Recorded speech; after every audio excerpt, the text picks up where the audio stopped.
Traveler, Paimon. It's been a while. As it happens, there is a letter here for you. One moment. Here. A letter? From who? Dear Diary, I'm Kale. I work as a trainee forest ranger under my master, Tainari. I'm also studying at the academia. I've been getting better and better at reading lately. Mr. Al-Haytham says that the written word is a crucial medium for exploring the world and understanding oneself. That's why I decided to start this diary. That said, what should I write about? Things are pretty quiet in Sumeru these days. Life is good. Every day is a fulfilling and happy one. When I think back to the days when I suffered from Elazar, or way back to when I was injected with God remains, I'm in a much better place now. I hope it stays that way forever. I'll leave it there for now. Master said he'll take me shopping in Sumeru City today, which is great because I've been meaning to visit the toy seller at the Grand Bazaar for a while now. Kale, time to go. Yes, Master! Huh?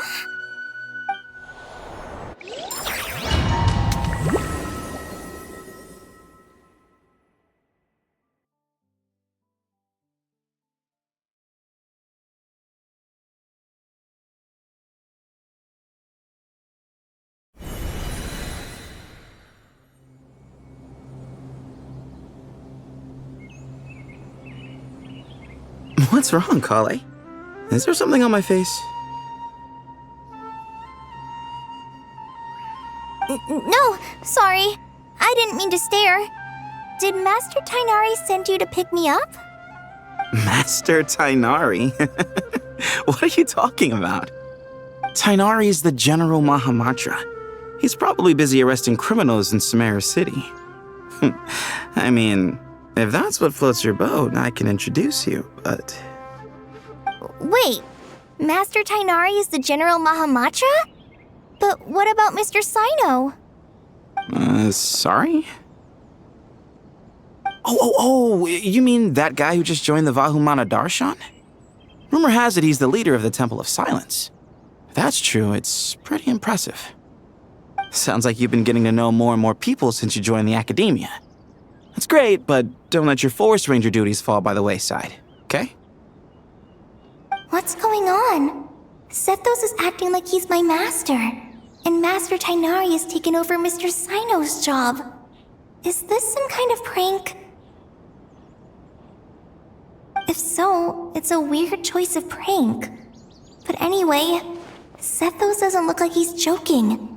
What is this all about? Hey, you're zoning out again. I'm gonna buy some tools for the rangers. Why don't you stretch your legs a bit? It's been a while since you last visited the city, right? Wait! He's right.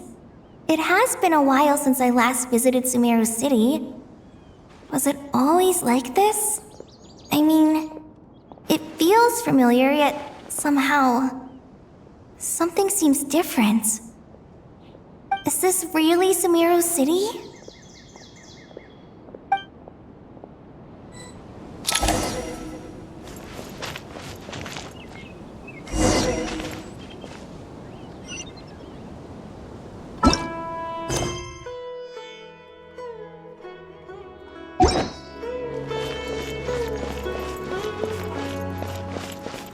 Hey, did you see who just walked by? I think she's that famous merc.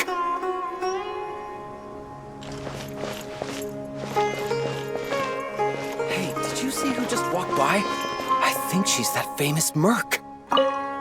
Hey, did you see who just walked by? I think she's that famous merc. Yeah, it's gotta be her. That red hair gives her away. The Flame Mane.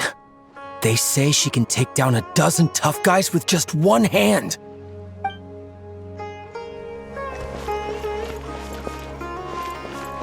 Would you like some fruit?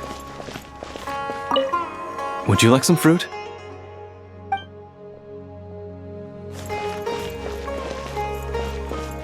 How will I ever It save takes enough courage money to to buy that maintain a peaceful custom-made life, axe too. with floral carvings from the... It takes courage to maintain a peaceful life, too. Hello, my name is Hussein. I'm responsible for managing administrative affairs in the Grand Bazaar and Treasure Street on behalf of the Academia. It's always one thing after another. If only everyone was as good-natured as the great merchant Kave Bay.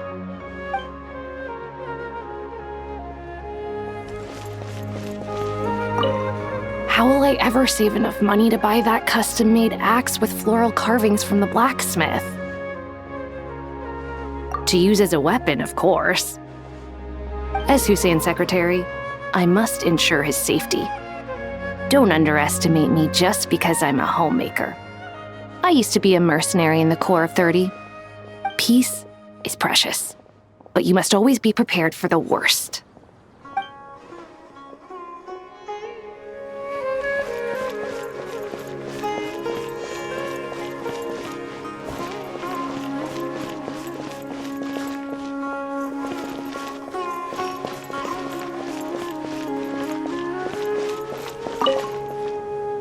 When I grow up, I'm gonna join the Eremites and protect Sumeru City.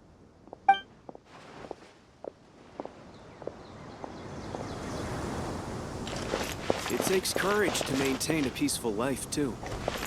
I heard that the sage disappears without a trace as soon as he gets off work. It's a little mysterious if you ask me.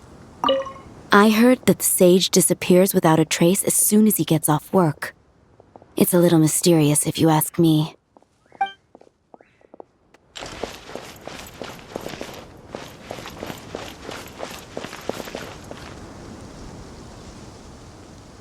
Lord Kabe Bay, did you get a chance to review this month's accounts? Any feedback? You mean the version you sent over a few days ago? Yeah, I took a look when I received it. I was thinking that maybe our profit margin is a little excessive. I visited some of our commercial partners last month. Their earnings are very slim. Are you suggesting that we give up some of our profits for them? Well, since we have more than we need, yes. Making money for its own sake is pointless. Don't worry, I've already planned for it and the numbers look fine. We can adjust the rates starting from next month.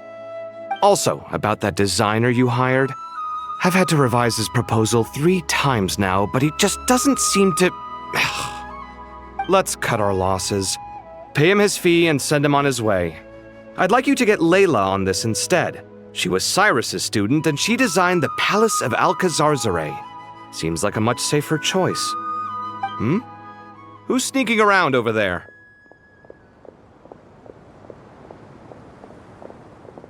Mr. Kave? Do you recognize this person, sir? Yes, it's all right. We've met. This is Kale, Sethos' trainee. He brought her along the last time I went for drinks with him. What brings you to the city, Kale? Is your master here too? No, this is all wrong! Why is Mr. Kave saying that too? Tainari is my master, not Sethos! This can't be real. I have to ask someone else. There's gotta be someone else out there who still remembers the truth. Hey, wait! Don't run off!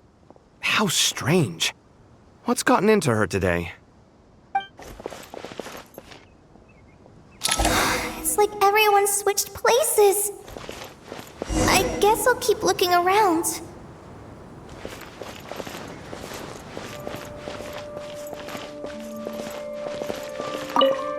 Remember a while back when I was working on a renovation plan for the House of Dana? Well, I submitted a report to the Grand Sage and he rejected it. It's infuriating! How does someone with no sense of aesthetics whatsoever even become the Grand Sage? Please, calm down, Lord Kave. Maybe it's for the best that the proposal wasn't approved. Weren't you planning on paying for the renovations out of your own pocket? The Grand Sage just saved you a huge sum of mora. You're right. It's his loss if he doesn't want to work with me. Let him live out the rest of his days in an artless void for all I care. Anyway, enough about that killjoy. There's supposed to be a show at the Zubair Theater today. Are you guys free later? Tickets are on me if you want to join.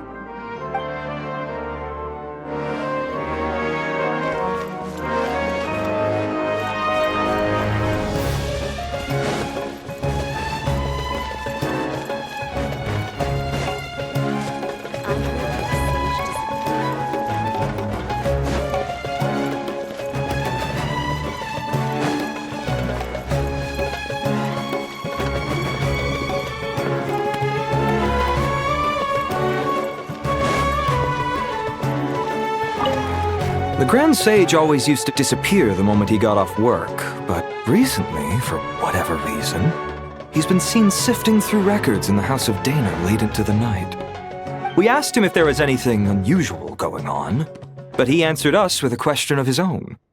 Don't you find it strange that someone with my personality would willingly accept the position of sage?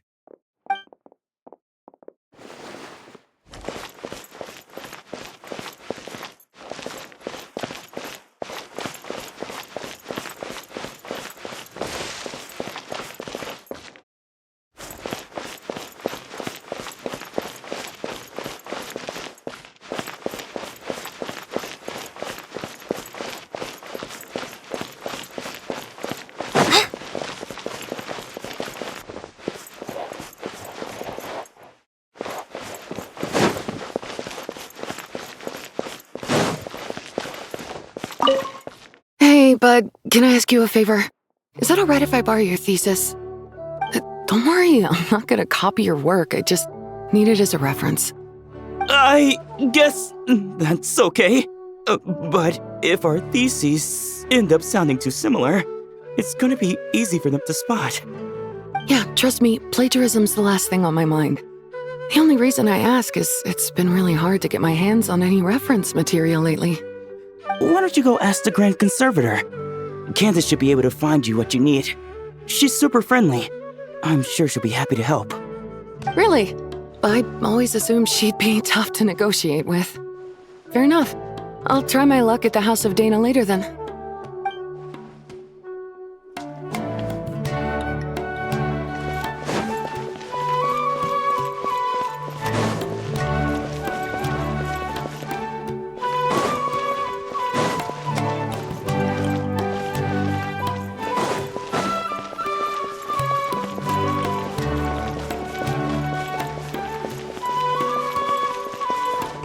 Would you like a cup of coffee? Would you like a cup of coffee? The store's been pretty busy lately. Lots of customers have been feeding Ashru, who watches over the shop, and now Ashru's put on quite a lot of weight. Maybe I should put up a sign saying, "Please don't feed the cat."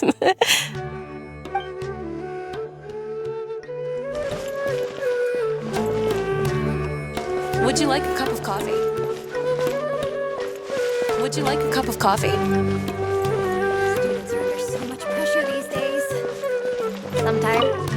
Students are under so much pressure these days.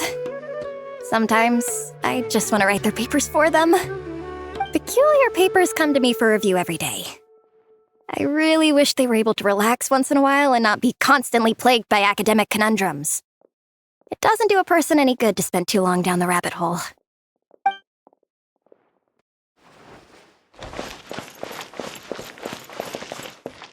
Lots of visitors today, I see. Welcome all. It's been a while. Hey, Rahman. You know that guy who sells face powder on Treasure Street? I haven't seen him around in a while. Any idea what happened to him? Oh, you mean a Hongar? Yeah, he got into a brawl with Shavirme on Treasure Street. He's been banned from setting up shop there for now. Seriously? Oh, well, that's a shame.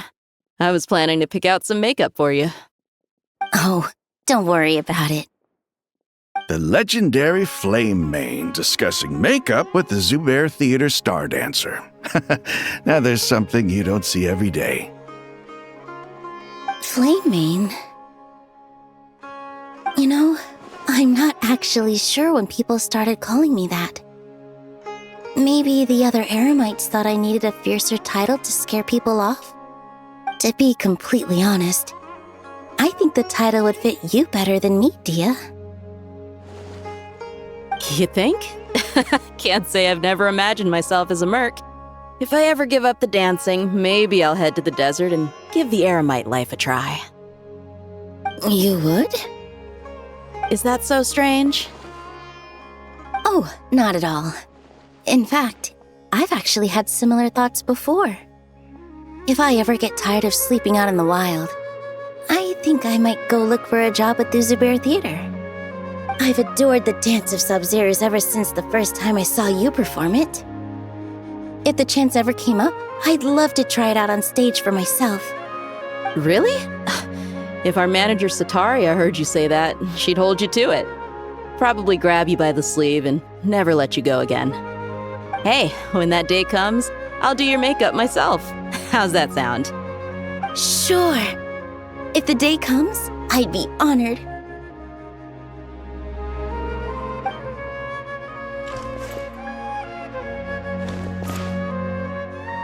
Everyone I know, everything I've ever known. Suddenly it's all a jumbled mess. The question is, who's right? Them or me? My head feels so heavy. I can't think straight.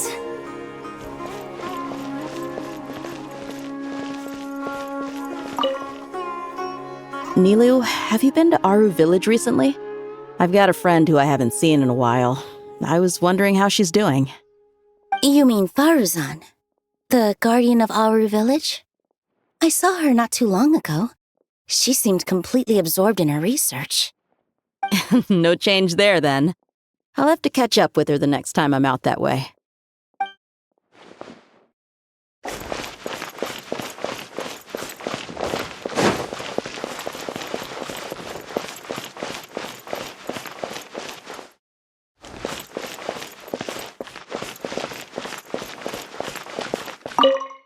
Hi, Mr. Sino. What are you thinking about? There's a chapter in King of Invocations where the spirit of someone who died long ago possesses a living man's body. To the outside world, it looks like he's developed a whole new personality. I was just thinking how terrifying that would be for his friends. Imagine waking up one day to find that a friend of yours has suddenly become a different person. Huh? So what got you thinking about that? I don't know, but something feels off. Everything looks fine on the surface, but can human perception really be trusted?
All right, not a single Mora short.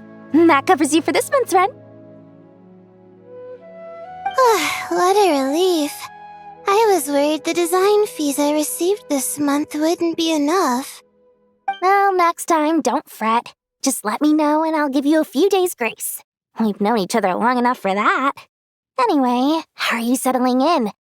I couldn't help but notice that you're staying up late quite often. Yeah, I can't explain it. I just feel more inspired at night. Once I get in the zone, I can race through a whole bunch of drafts, no problem. But what about you? I keep hearing you sighing these days. Is everything okay? Well, it's just... Don't you think this house is a little small? I guess I should be used to it after living here for so many years. But for some reason, I've been feeling claustrophobic recently. I want to move somewhere bigger. Once I've made enough Mora, I'm gonna buy a huge new house. As big as... at least as big as the Palace of Alcazarzaray. That sounds really expensive. True. I'll never be able to afford it on a scribe's salary alone. I need to find another way.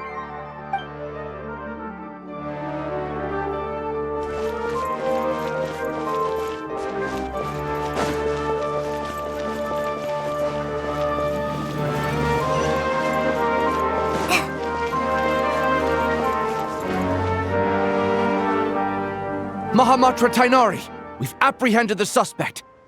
They say that the fool is prone to blind faith, but the wise man is not immune to it either. Suraj, do you have anything to say in your defense?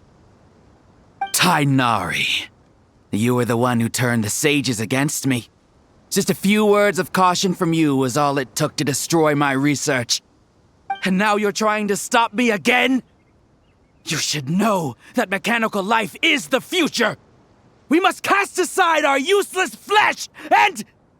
That's enough. I'm not in the mood to listen to your lunacy. Anyone could tell you how amateur your work is. Karina, Ilias, put him somewhere safely out of the way. Yes, sir. Next on the agenda is... Master? What is it? Wait, did Professor Zahahati send you? She's been encouraging me to take on an apprentice. Might be getting a bit ahead of herself there, though. No, Master! It's me! Kale! Listen to me. Something really weird is going on in Sumeru City. It's like everyone's identities have switched around. You're not the General Mahamatra. You're a Forest Watcher. Just yesterday, we agreed to come to Sumeru City today to go shopping together and... All right, there's no rush. Let's back up a little. Your name is Kale, correct? Although this is our first meeting, you do seem strangely familiar somehow. Is there anything I can help you with? No.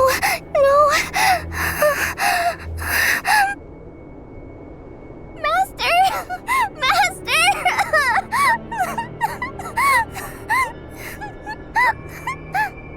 What is it?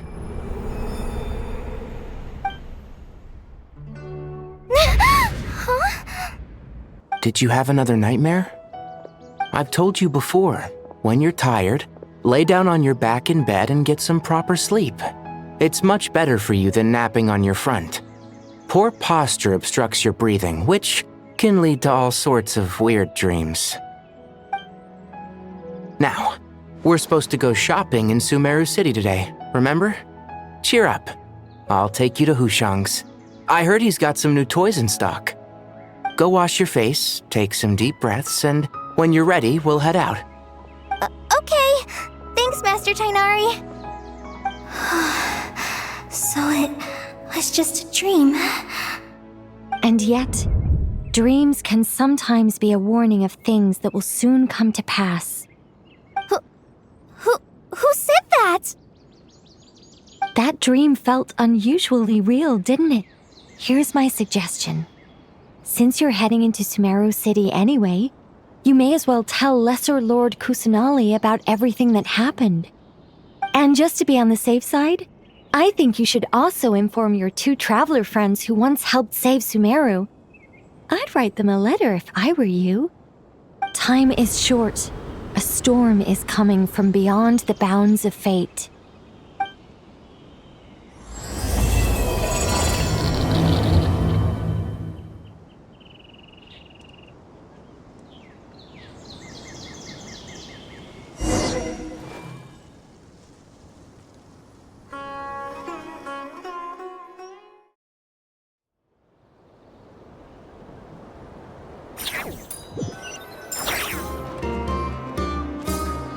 What a strange situation.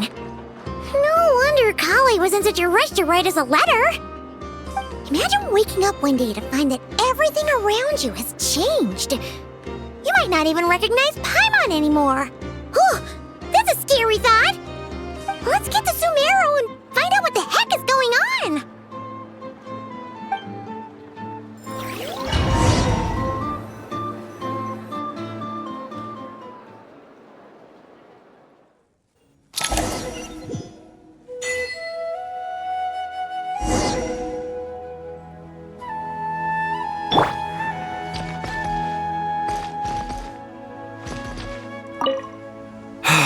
I can't believe I have to move so far away on such short notice. I made an automatic watering device so that my flowers won't wither and die while I'm away from home. Hey, do you think renovation works is the real reason they're moving us to Caravan Rebot? There's a rumor going around that Sumeru City's buildings aren't earthquake-resistant enough. Maybe that's it? All we know for sure is that the order came down from the Dendro Archon herself.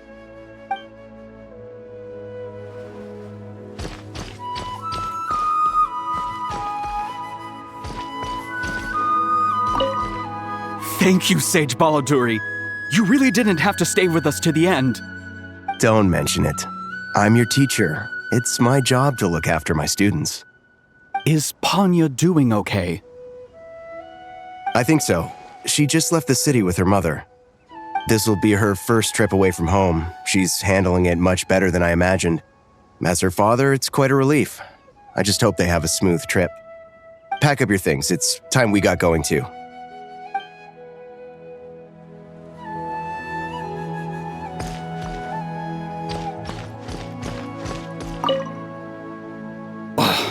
As if work and family aren't enough to deal with already. Now they're telling us to move to Caravan Rebot because of renovations? I bet it's just some vanity project. I don't trust the Dendro Archon, nor any of the sages. Especially not that new Grand Sage, what's his name, Nephis? If you ask me, he's the worst of the bunch.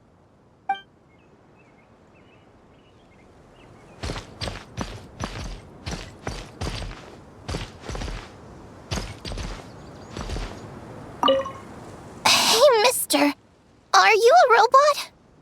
Shh! Look! He's pretending to be human! He definitely doesn't want anyone to find out he's a robot.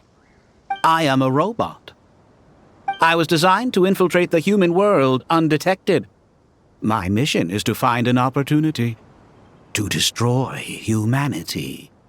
I knew it! It's just like in the picture books. What do we do? We're the only ones who know his secret, right? Surely he won't silence us for good. You have discovered my secret. Now I must take you as my prisoners. I will tickle your feet until you join the robot army. Don't be afraid. I'll protect you. Take this, robot! Ow! Stop! I was just kidding. I'm human. I'm human!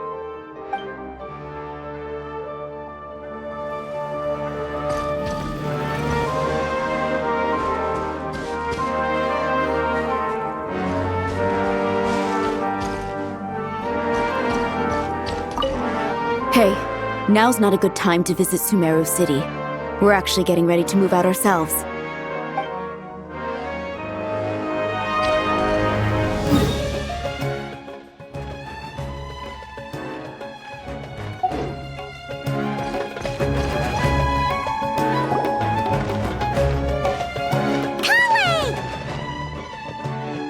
Traveler! Paimon!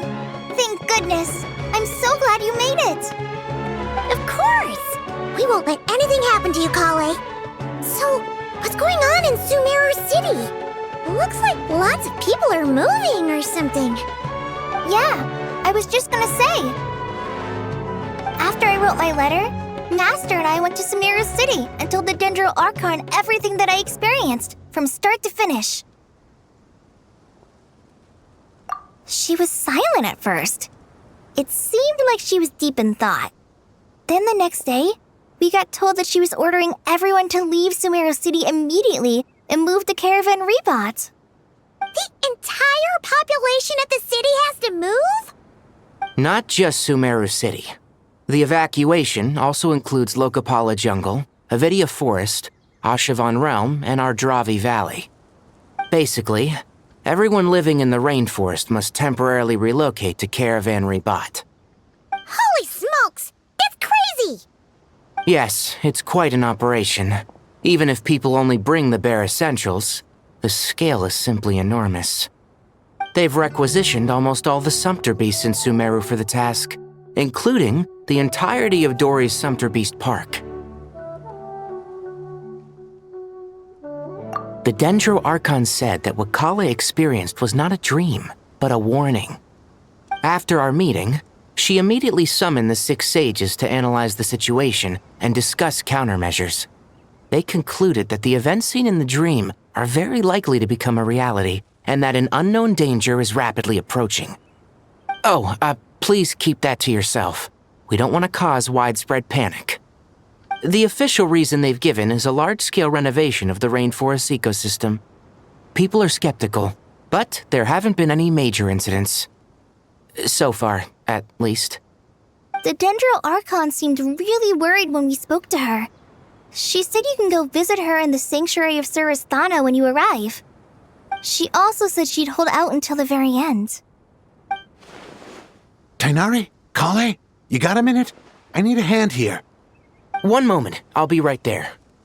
As a forest watcher, I've been tasked with assisting with the relocation work. There's a lot to be done, and they need all the help they can get. This will be the final group of evacuees from Sumeru City. While they're away from home, they'll be heavily reliant on outside help. Thank you for coming in our time of need. As you can see, another crisis is upon us. Excuse me, sorry to trouble you, but could you help an old man find his medicine? It's buried somewhere in my luggage. Where's my mom? Where did she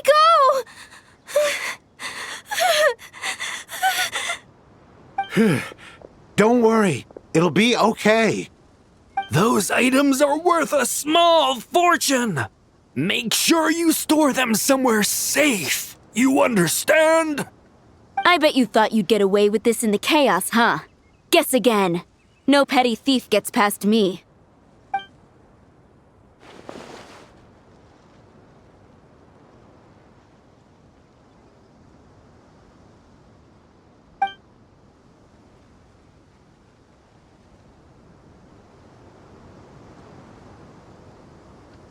We should go help the evacuees. See you around. I'm so glad that you believed me and came all this way to help. It means a lot. Please stay safe. Don't worry. We may not know exactly what's going on yet, but as long as we stick together, we'll find a way through this. Goodbye! Look after yourselves! Will do. See ya!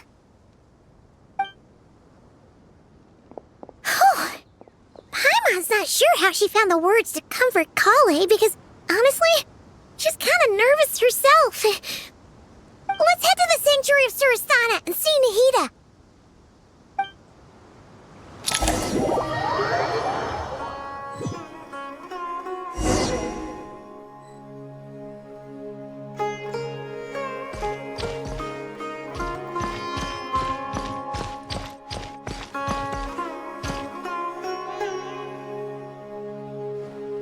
Who goes there?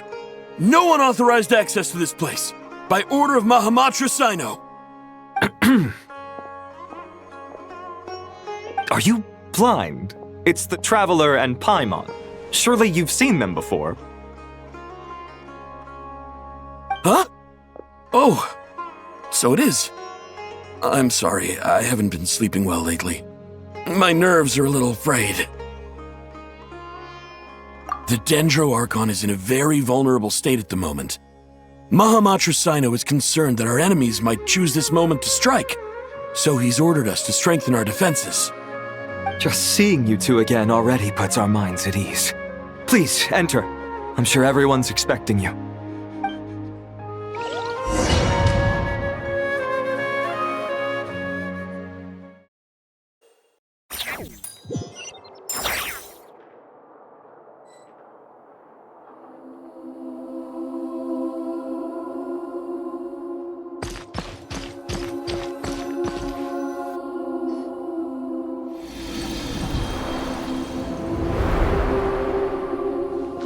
Traveler, Paimon, you made it. Aha! Perfect timing. Reliable helpers like you are just what we need right now. Oh, it's good to see everyone again. Kawe gave us a rough idea of what's going on, but we still have a lot of questions. What kind of danger is Sumeru City in exactly? And how come everyone has to move to Caravan Reebot? At this stage, we can't be certain. We're investigating, but no definitive answers yet. I take it that Kale told you about her strange dream? Yeah. Apparently, everyone in Sumeru City was acting super weird. Even you guys. It was like you'd all switched places. That's right. Kale and Tainari reported the situation to the Dendro Archon. She believes that it wasn't merely a dream, and that whatever it was has something to do with Irminsul. It's a reasonable inference. Only through Irminsul can people's memory and cognition be so significantly modified in such a short time. We don't know why Kale would dream of these things, nor who was trying to warn her. The Dendro Archon decided to connect to Irminsul to investigate more thoroughly. Irminsul is connected directly to the ley lines. The tree serves as a central hub where the ley lines converge, and its core function is to record and store the world's knowledge and memories. But something has gone awry, severely compromising the performance of this core function. Information is bottlenecking inside Irminsul, hampering the ley lines' flow. If this continues, new information will languish unrecorded, with existing records thrown into disarray. In short, the souls of the dead will be stranded, while the living have their sense of reality warped. In the long run, Kale's dream could well become a reality. And that's just the beginning. There's no telling what other nightmares could end up coming true.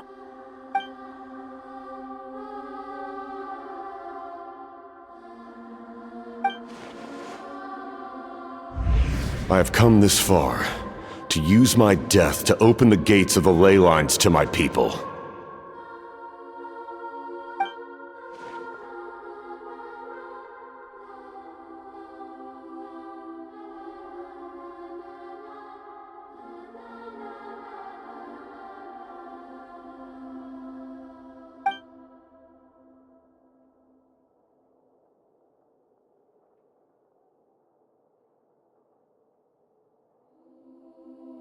Faced with a growing backlog of information, the Dendro Archon decided to connect herself directly to Irminsul and take over the recording and processing function herself.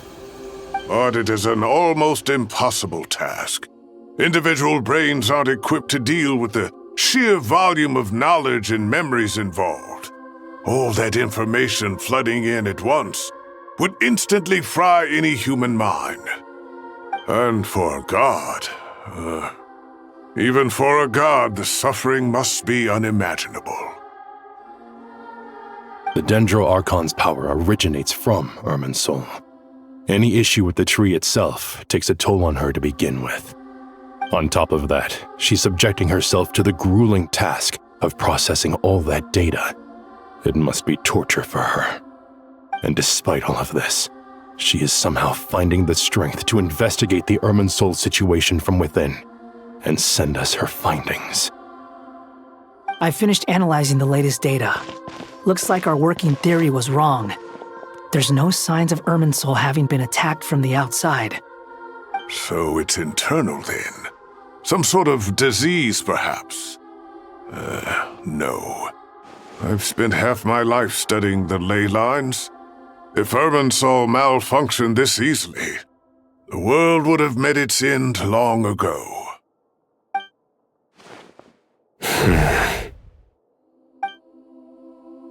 Sino? What is it? Not long ago, I got a tip from the Corps of 30 that a large number of unidentified merchant caravans had recently been spotted entering Sumeru through Beta Harbor. At first, I suspected that they might have something to do with all this, so I sent some people to investigate. But if Irminsul wasn't attacked from the outside... Don't you think there are more important things to worry about right now than guessing who's behind all this? It's been over 12 hours with no new intel. If even the Keeper of Irminsul is this badly affected, you can imagine how bad things are in there.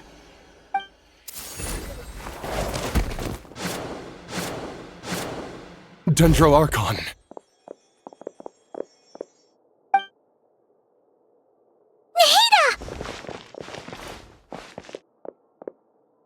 What's wrong? Her breathing is weak, and her elemental energy levels are dangerously low. Looks like it's time to move to the backup plan. What's the backup plan? Get out of the city and take the Dendro Archon with us. The entrance to Irminsul is directly beneath the sanctuary of Surasthana. That means this is ground zero if anything goes wrong. The Dendro Archon has a very strong connection to Irminsul. But theoretically, this connection should grow weaker with distance. Under normal circumstances, she could unleash her full power here. But with Irminsul out of control, our first priority is to get her away from here. The situation is critical. There's no time to deliberate. Everyone in agreement? I'll deal with it. I'll also let the Matra and the Corps of 30 know to start evacuating.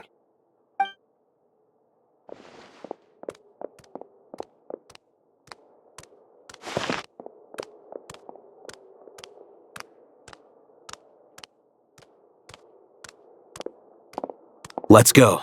No sense grieving when there's nothing more we can do. Agreed. We'll be back as soon as this is over.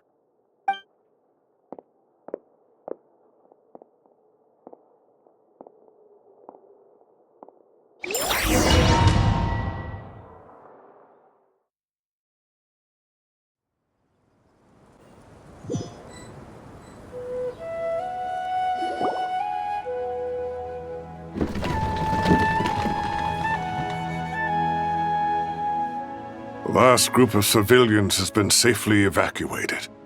Dendro Archon's carriage will travel with them. Sino and Hat Guy will protect the convoy. With the Dendro Archon in a coma, we've lost our means of investigating the situation. And with Irminsul still deteriorating, we have no choice but to evacuate Sumeru City. Feels as though we're being pushed along by an invisible hand. Stop moaning, Cyrus. We're the teachers here. We should be showing a little more confidence, don't you think? A wise judgment. Let's move out to Caravan Rebot.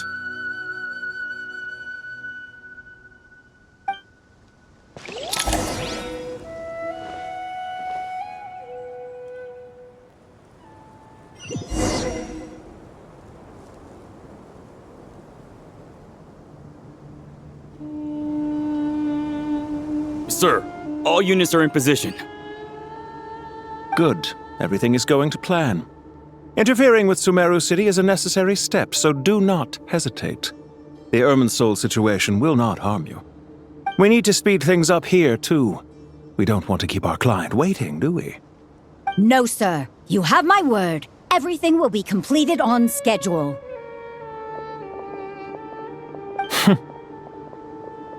They say that fervent ambition attracts the favor of the gods, and with it, a vision. But we appear to be the exception. So, is our ambition not strong enough? Or does it threaten the very foundations of this world?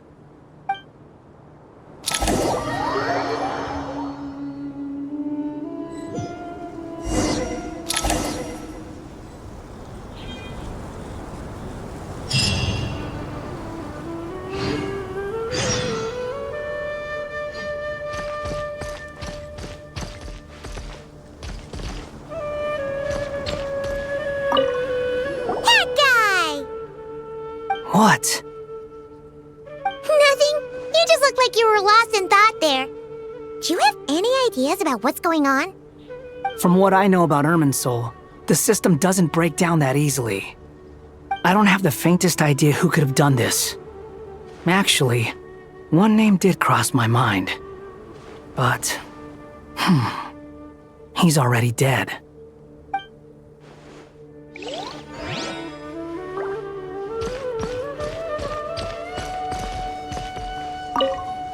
So, can I assume that this period of time away won't count as part of the rental period? Maybe we should deduct it from next month's payment.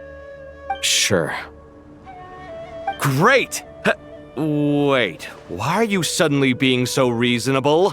What's the catch? I'm always reasonable with rental payments. Like the time I refused to let you use that wine you brought home as collateral. That was a perfectly fair request, and you know it! Everyone runs low on funds now and then, don't they? And that bottle of wine wasn't cheap. You ought to be thanking me. Anyway, Sumeru City should be empty by now, right? With no one at home, I've been worried about security. I'm worried about burglars. What would they steal? That new scroll you bought? Ah! I'd almost forgotten about that. Oh, I only went and hung it up in the most conspicuous spot in the house. If anyone breaks in, it'll be the first thing they see. Well, no one but you gave it a second look while it was on display in the shop. I doubt anyone would go out of their way to steal it. You say that, but what if there's a thief out there who shares my aesthetic tastes? Then you can only hope he shares your taste in expensive wine as well. Always worth having some collateral. You!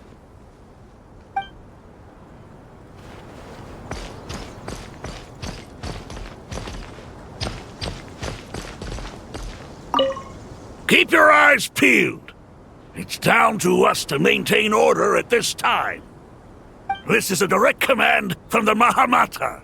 Everyone stay vigilant. We cannot allow bad actors to take advantage of the chaos.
How is the Dendro Archon? Her breathing is steady. I prepared some therapeutic incense for her, but it hasn't had much effect. Her vitals are still very weak. Based on the information you've provided, I have a working hypothesis. Her condition is partly due to Irminsul's influence, and partly due to a physiological imbalance caused by the rapid depletion of her power.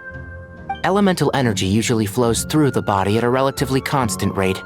The body grows accustomed to this rhythm, so when it's thrown out of balance, physical symptoms will appear. Is this similar to the ley lines?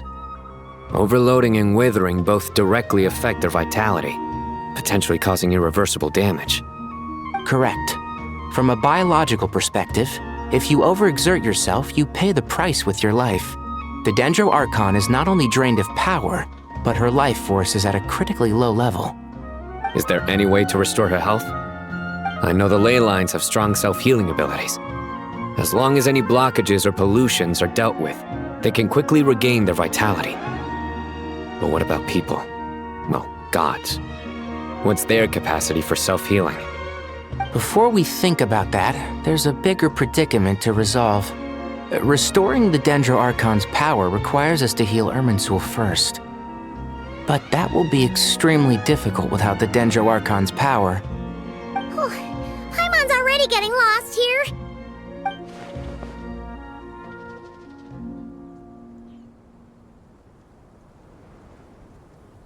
Master Tighnari and Cyno look so serious. I've not heard Master speak in this tone for a long time. Tighnari.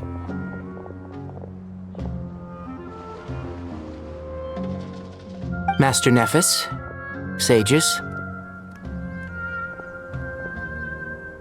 Tighnari, haven't seen you in ages.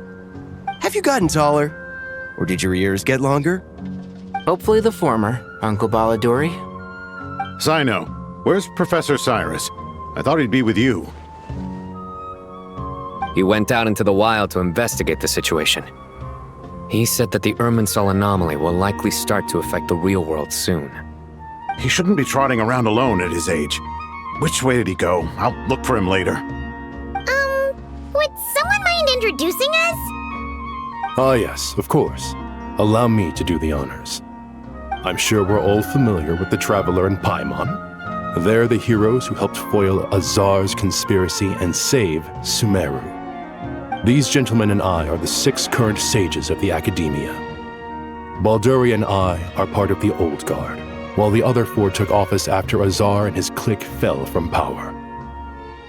We have Sage Elkindi of the Spontamad Darshan, Sage Farnas of Kasharawar, Rataoist Sage Shakir, and finally Harabatot Sage Rusht.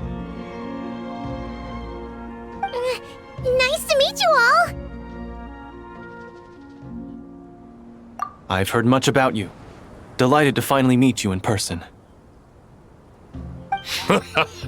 You're younger than I imagined for someone with the power to stand up to fate itself. Thank you for lending your aid to Sumeru once more. Once we're on the other side of this, could we get a photo together? My daughter has a friend named Isak. He's always talking about you two. Of course! No true hero would deny a child their wish. Back to business. So with the Dendro Archon currently in a coma, the people have taken temporary refuge at Caravan Rebat, but they cannot stay here forever. We need to come up with a plan as soon as possible. Farnas, any thoughts? Well, firstly, having reviewed the data, I'm inclined to agree with your assessment. This doesn't look like an attack on Irminsul from the outside. Rather, it resembles a malfunctioning machine.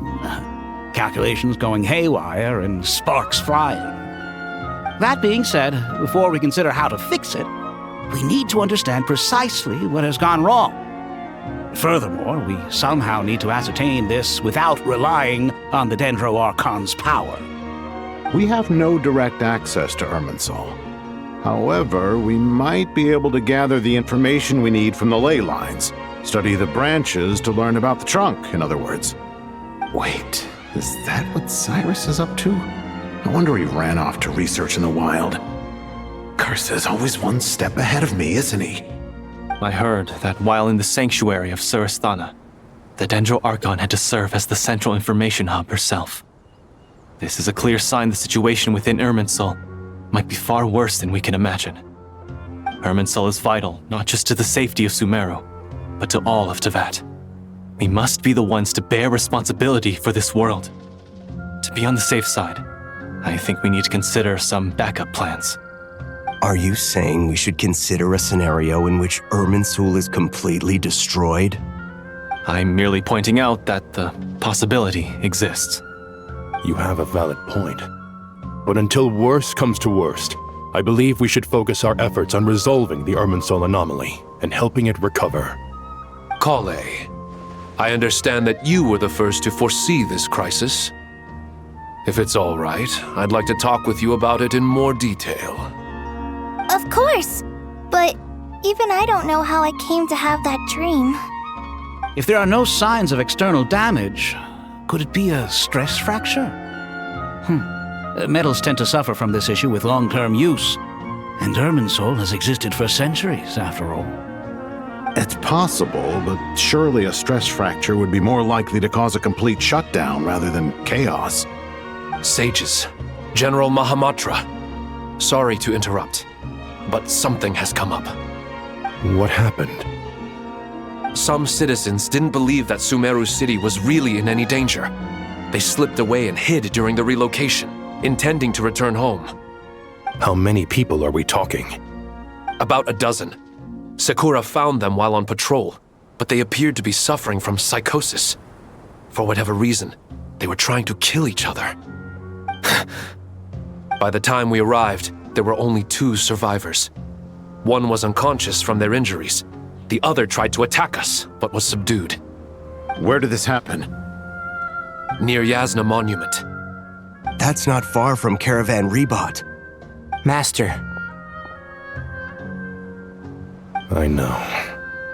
The Irminsul anomaly is beginning to have effects in the world. I didn't expect it to spread to Yasna Monument so soon. It almost feels like we're being chased relentlessly, with no time to catch our breath. Sir Cyrus said the same thing. He sent me back to report in, while he continues investigating. I'll go join him. Count me in too. Don't let my age fool you, I can still fend for myself. Very well. Meanwhile, the rest of us will continue discussing our next steps. Get back soon. Take care of yourselves. It's getting dangerous out there.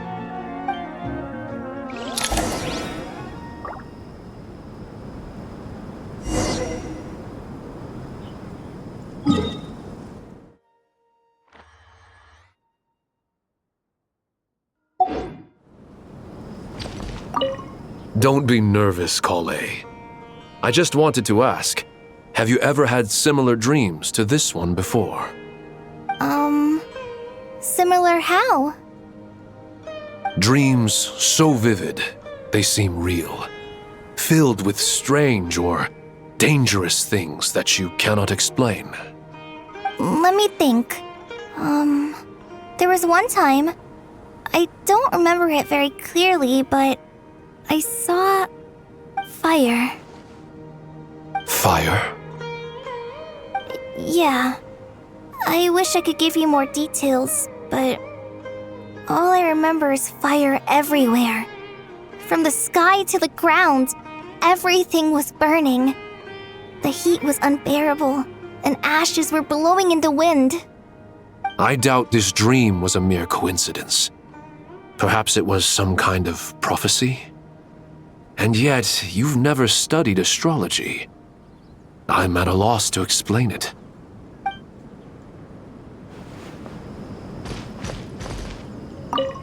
I thought we'd be safer once we got to Caravan Rebot. If the Irminsul anomaly's sphere of influence continues to expand, our only option will be to move into the desert. To Aru Village? We should check if they can accommodate so many people. Essential supplies will also become an issue. We were only able to relocate here so quickly because Caravan Rebot is well stocked. If we move to the desert, we'll need to carefully calculate how much food and water to bring.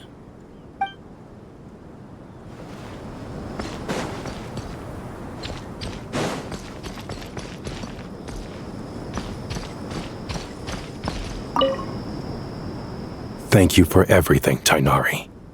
Don't worry about me. I'm fine. But if you don't mind me saying so, Master, you're looking a little nervous yourself. I only just got appointed as Grand Sage, and now this happens. It's quite overwhelming. Looking back now, I don't think I handled the situation with Azar very well at all. Yes, I protested. but I went about it the wrong way. Instead of helping, I just ended up getting locked away. Now that I'm the Grand Sage, I have to be responsible for everyone's lives, including the dozen or so who fled to Yasna Monument. I can't help but blame myself for their deaths. It's only natural that you want to do the best job you can, but Master, we both know perfection is impossible. You're right. We may well be heading into the desert before long. Feeling up to it? We left in such a hurry that I didn't bring any sun lotion, but I'm sure I can make some from local ingredients here. That was a big part of my graduation thesis after all. Still remember? Of course, like it was yesterday.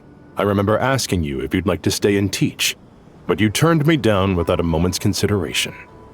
Anyone else would fight tooth and nail for the chance to research by my side, but you couldn't get out the door fast enough. Weren't you afraid I'd hold up your thesis and stop you from graduating? If you'd pulled a move like that, I would have reported you to the Matra right away. You wouldn't give me a second chance? What about the bond between mentor and student? No, Master. I would not sit by and watch you go astray. Very good. Then I taught you well.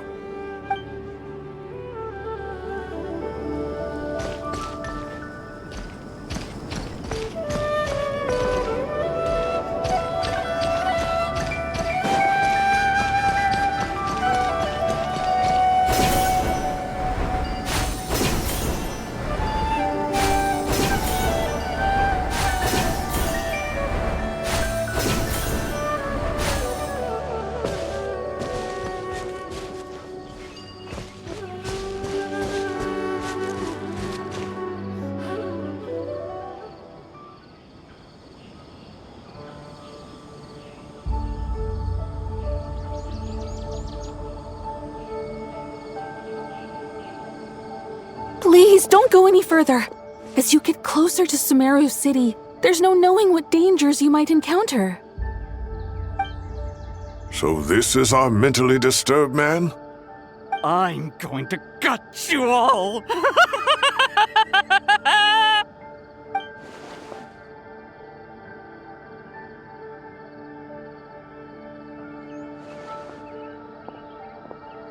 Cyrus, you didn't even bring a single guard? Do you think you're some sort of warrior? It's fine. Come here and look at this. Oh, it's... That's right. Flowers that bloom from openings in the ley lines, indicating some sort of anomaly. I don't believe I've ever seen a color like this before. Did you discover it nearby? Not just here. Way over there, too. They're everywhere. There's even more in that direction. How did you ascertain the situation further ahead? Didn't you just say that we can't go beyond this point? Yes. This area is relatively safe so far. But if you continue forward, delusions will start afflicting your mind. However, some vision-bearing mercenaries were able to maintain their sanity a little better. They're the ones who brought back news from further afield. Sino, do you remember the class I taught on dissecting ley line blossoms? I do, Professor. I received full marks in that course. Good. After all these years, it's time to put that knowledge into practice. There must be anomalous information hidden within these blossoms. Alkindi, I'll need your help as well. Been a while since we worked on a project together, hasn't it? Sure has. Well, what are we waiting for? Let's get to work. Anything we can do to help?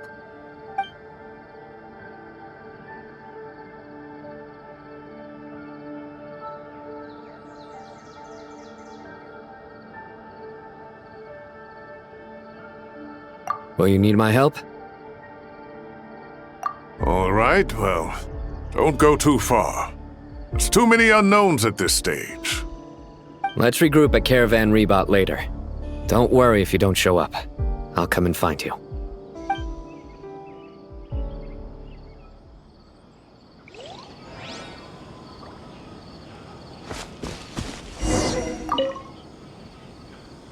right, well, don't go too far. Let's regroup at Caravan.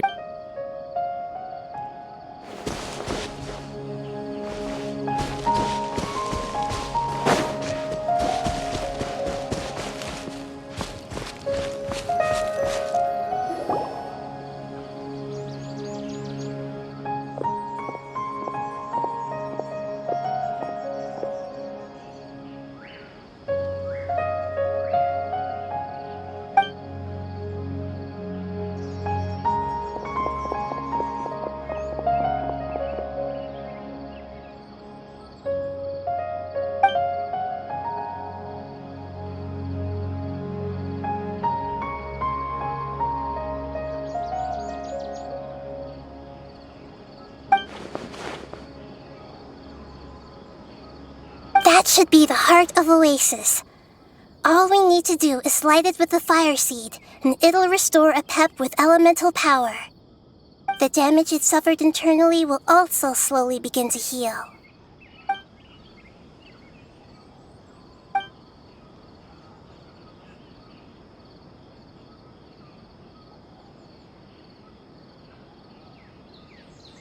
What is it?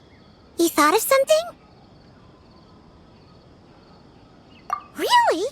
Then let's get back and tell the others!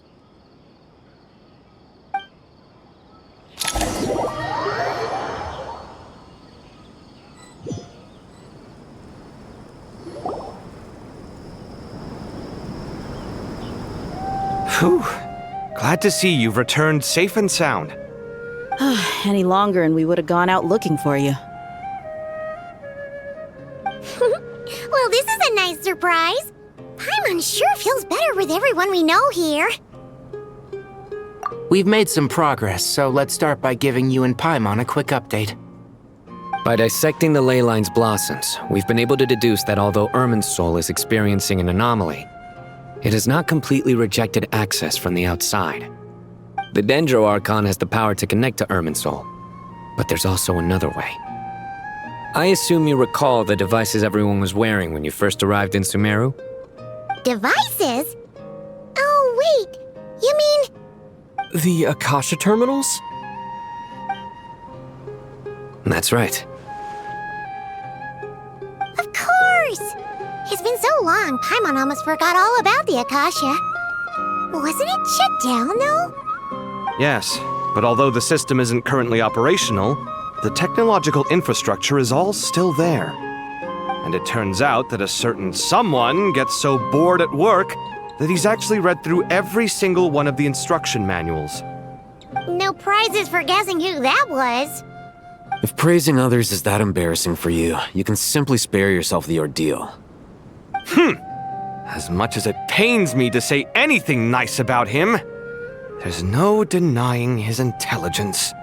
He rarely forgets anything he's read. The Akasha is exactly what Sumeru needs at this moment. Between us, we should have all the knowledge and expertise we need to get it up and running again. But if I recall correctly, doesn't the Akasha need a Gnosis to function? That's exactly right. The Akasha relies on the Gnosis as a power source, and in its absence, we'll need to find an alternative. To tackle this problem, it looks like we'll be relocating once again. Mainly to the Temple of Silence. Ring any bells? It's the only major institution in Sumeru dedicated to preserving the knowledge of King Deshret's civilization. You might find the answers you're looking for hiding there. I agree. There's a good chance. Master Nephis and the other sages have discussed it. As the chaos from Irminsul continues to spread, Caravan Rebot won't be a safe haven for much longer. We have to move into the desert next. The scholars and sages will head to the Temple of Silence, while the civilian population seeks refuge in Aru village. The Eremites will keep everyone safe during the journey, and Candace will be there to receive us at the village. This leaves us just one thing to worry about. That Dendro Archon. She's very weak. We can't afford to wait until Irminsul is fixed. There has to be another way to help her. Huh. Well, luckily, the Traveler had a eureka moment while we were out investigating. Really? Wow, nice one, Traveler. Let's hear it. What say our Amorta experts? Theoretically, it's feasible. From what you're saying, although elemental life and elemental energy have their differences, the Dendro Archon has explicitly stated that she can imitate the power of the former. In which case, as long as Apep is willing, she should be able to convert her own power into a form that the Archon can use. It wouldn't be difficult for her at all. The only problem is convincing her to help.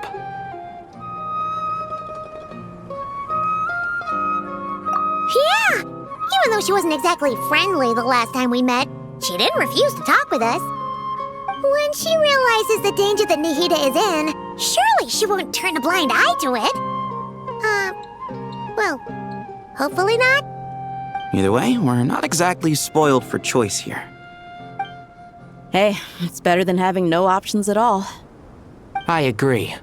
Without Irminsul's aid, the legendary Dendro Dragon Apep may well be the only living thing in Sumeru who can help our Archon recover her power. There's no time to lose. I'll bring this proposal to Master right away. If he and the other sages agree, we'll split into 3 teams. The academics will go to the Temple of Silence to look for a solution to the Akasha problem. The Eremites will escort the civilians safely to Aru village, and the Traveler and Paimon will take the Dendro Archon to see Apep. There's still a long road ahead, and no knowing if we'll make it. But at least we have a direction now. I'll take it over floundering around in confusion. If there are no objections, then let's proceed. But before we adjourn, I would like to leave you all with some parting words. No matter the distance between us, there will always be an invisible force tying us together. May the bonds forged in the past shine bright like stars and open a new path before our feet. Huh. Is that from King of Invocations? No. This one's from King of Invocations, the sequel. What's the difference? The sequel's much cooler. Couldn't agree more. Well, it was very apropos. Once this is all over, I'll give everyone a copy of King of Invocations and the sequel to show my gratitude. Come on, let's get moving.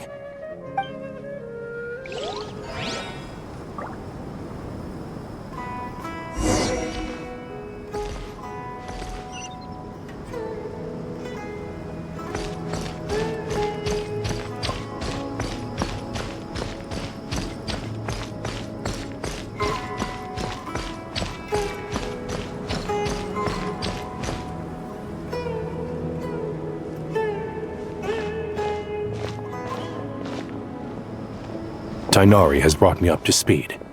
I approve of your plan of action. But we can't proceed with everything right away. The people need to rest.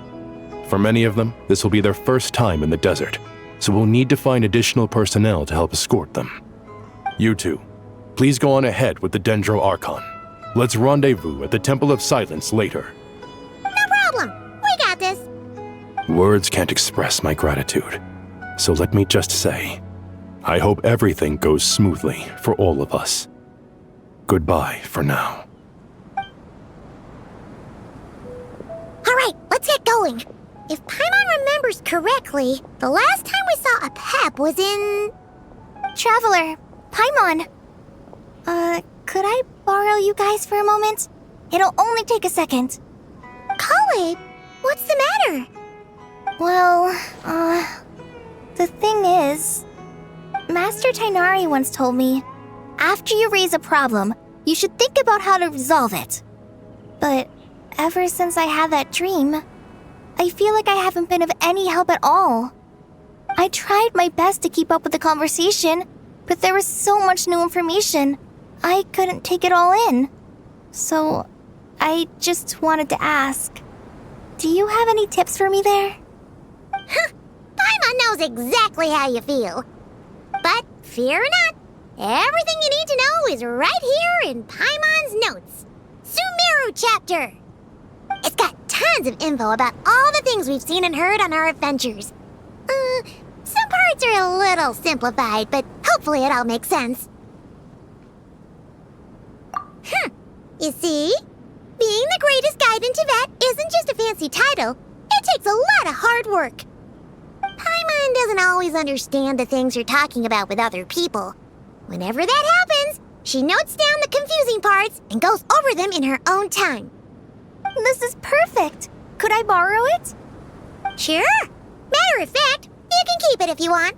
Paimon has another copy. The spare copy was originally meant for the Traveler. Paimon used to worry that one day he might not need a guide anymore, so she wanted to have a gift for him, in case we ever parted ways. But it doesn't seem so necessary nowadays. We have so many more places to see together. One copy will be enough for both of us. Thank you so much. But still, these are your treasured memories. I think I'll make my own copy and then return the original to you. Anyway, that was all. I won't keep you any longer. Have a safe trip. See you again soon. See ya! Alright, time to bring the Hida to see a Pep. Let's hope that old grouch is in a negotiating mood.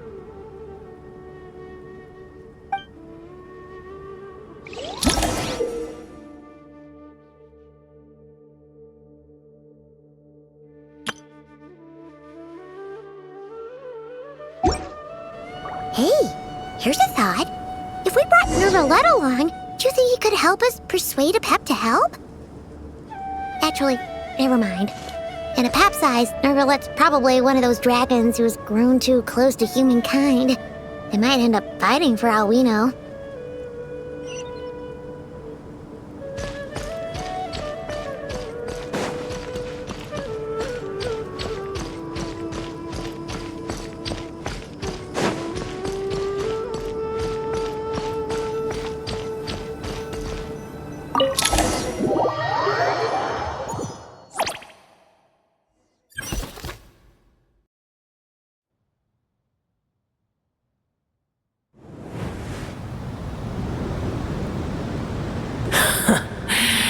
I had a feeling your kind might come calling.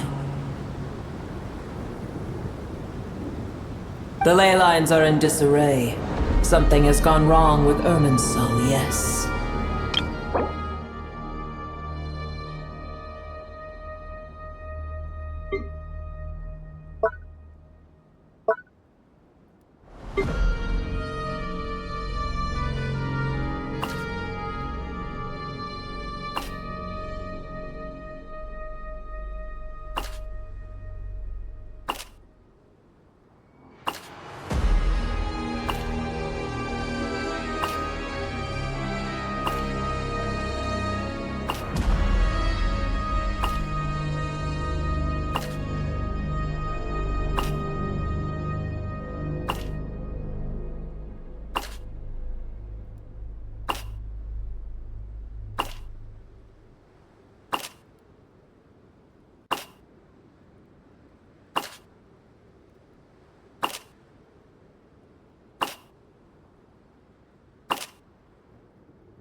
Even from a great distance away, I can sense that Sumeru is headed for destruction.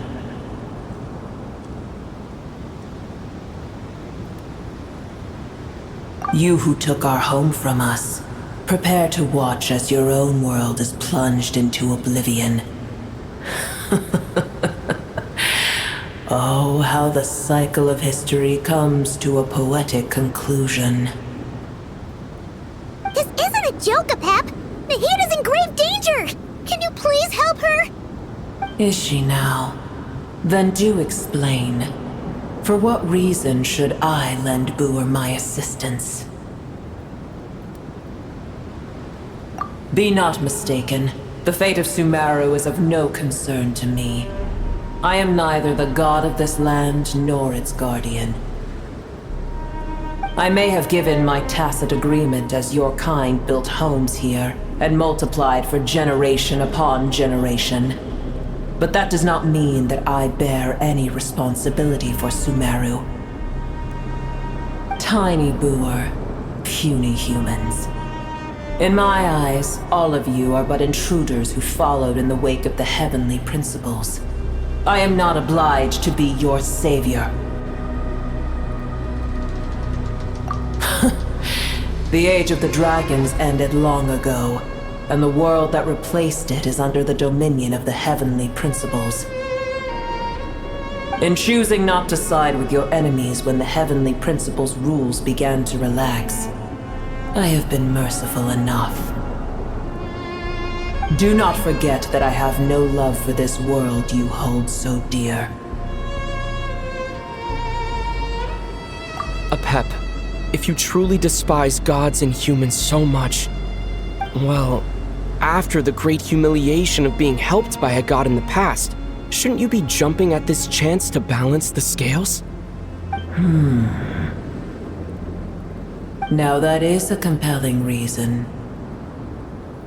When El Ahmar plotted against me and I was tortured by forbidden knowledge, it was Buer who saved me from agony.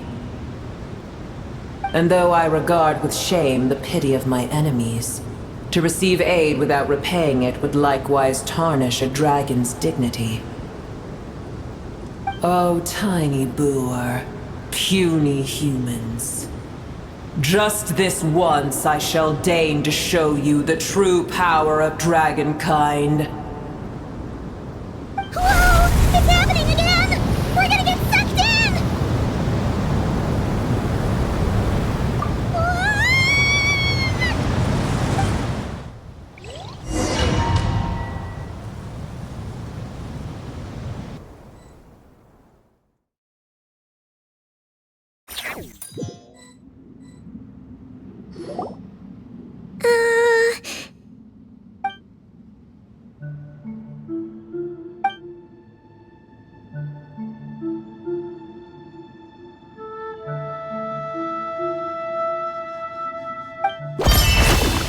It is done. The heart of Oasis is supplying her with life force as we speak. It shall not be long before she recovers. But I should warn you, Buer's existence is closely intertwined with Irminsul.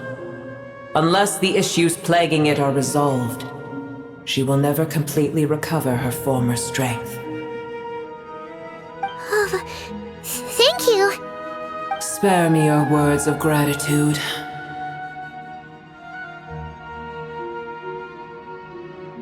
You may also spare me your feigned concern.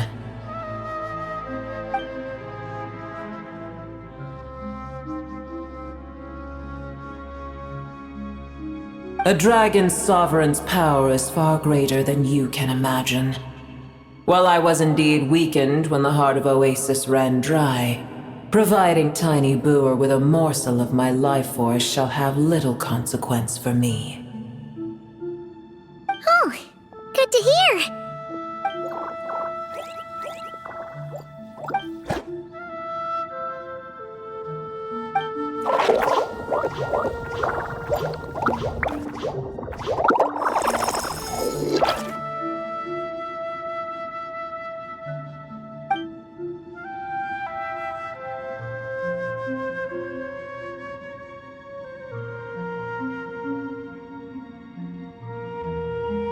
Ever held in high favor, I see. Oh, well, you know. The compliment was sincere. Simply accept it.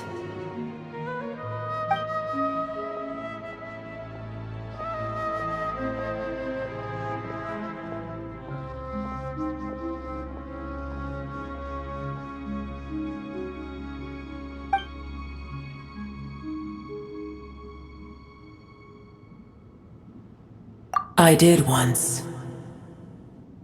That tree was not planted by the Heavenly Principles. Irminsul existed before they ever arrived in Tevat. What? There was a time when it belonged to Tevat, to dragonkind. Its appearance and function then differed greatly from today. The ley lines flowed with an abundance of a familiar, primitive form of elemental energy. You may know it as the power of the Light Realm. The Heavenly Principles usurped and refashioned Irminsul, made it serve humanity, and used it to anchor the fate of the world. Yet in the end, humanity has failed to protect it. Heavenly principles, God of gods. It makes me sick. The enmity between your kind and mine can never be bridged. As things stand today, holding a grudge against you would serve no purpose. But there will come a day when we reclaim this world for ourselves.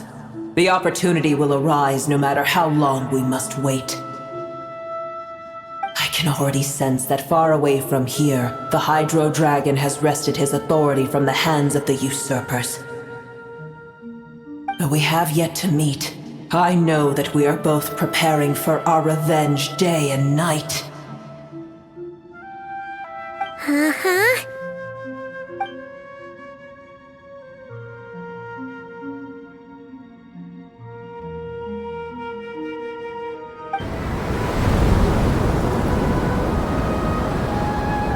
I hear a great disturbance out there.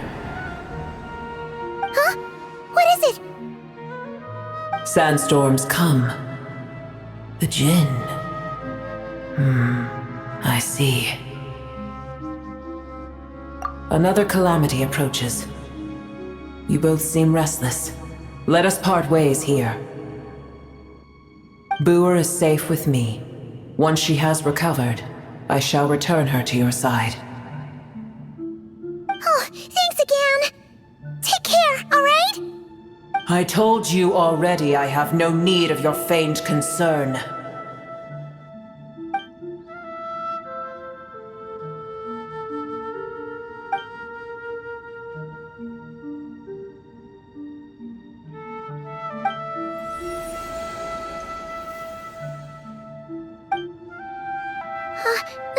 Nahida? You're awake! Are you okay? Cease your interrogation. Yes, she awoke for a brief moment, but she has now lost consciousness again. Take it. We shall talk more at another time.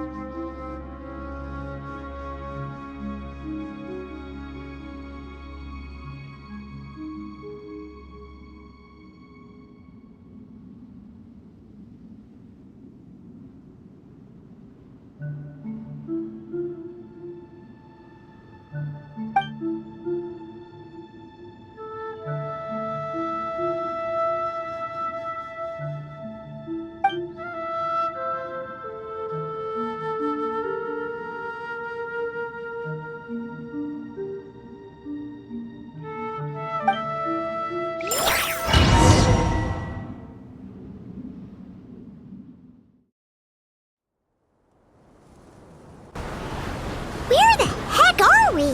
Did you just dump us in the middle of nowhere? Wait. No, Paimon remembers now. The Temple of Silence is over that way. Come on, let's go find the others.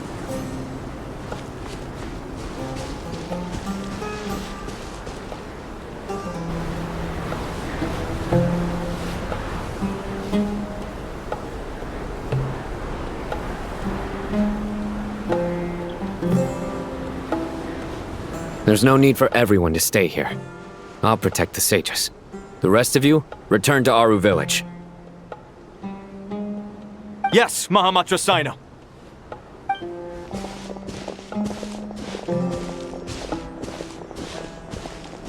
Sino! What's going on? You're back. How is the Dendro Archon?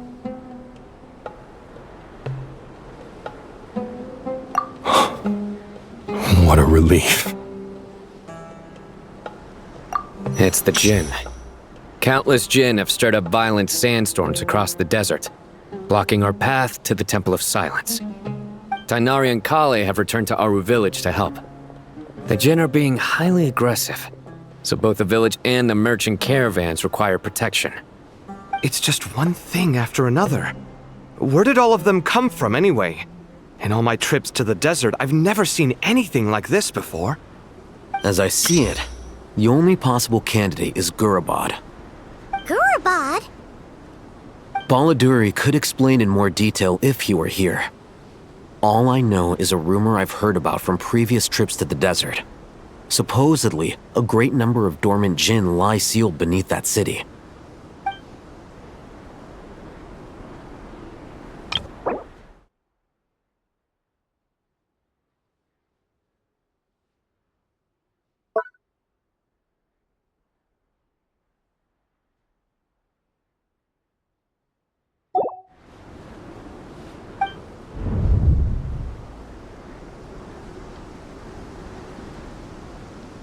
Gurabad is, for me, a fated land. I must therefore return back to this city, where my destiny awaits me still. My master, I am sorry that I couldn't stay by your side for long, and that I could not have more time to get familiar with you. Lailapar.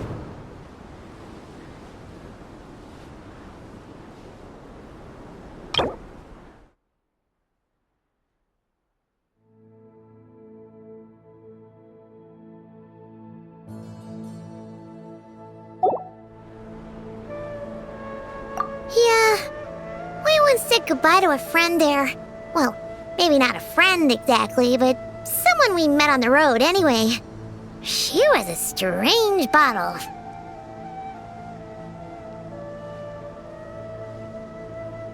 If we can find a way to wake her up, maybe she can help solve the situation in Gurabad. Well, be careful. You may find there's more than just the Jinn to worry about. You mean, there are other dangers in Gurabad? It's a sensible assumption to make. The moment we arrived in Caravan Rebad, the Irminsul anomaly started spreading in that direction. Now we've moved to the desert, and suddenly we're plagued by Jinn and sandstorms. To call it a coincidence would be a stretch. Don't worry, we've gotten a lot stronger since our last stint in Sumeru.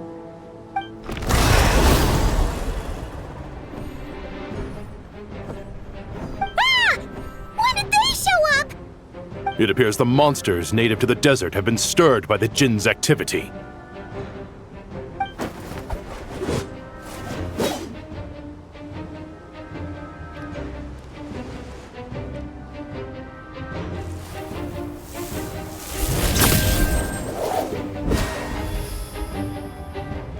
You should get going. We'll take care of things here.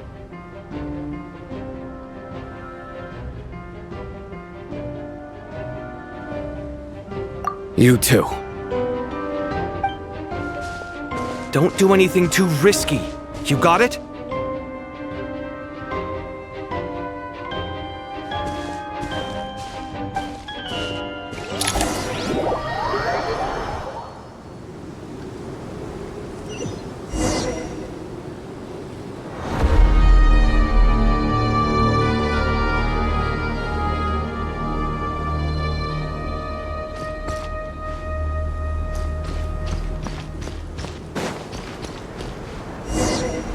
The Jinn are swarming out of Gurabad! Looks like Alhita was right! Let's get inside and see what's going on!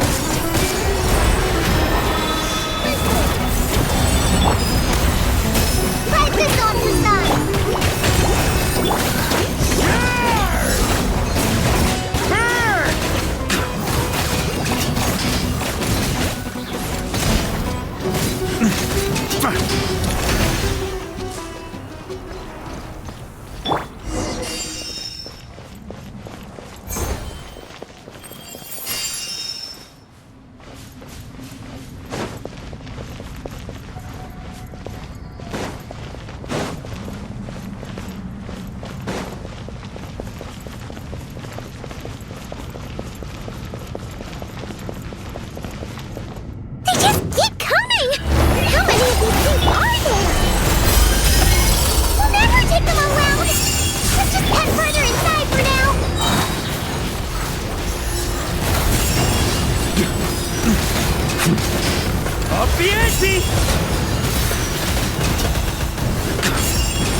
gonna leave a scar.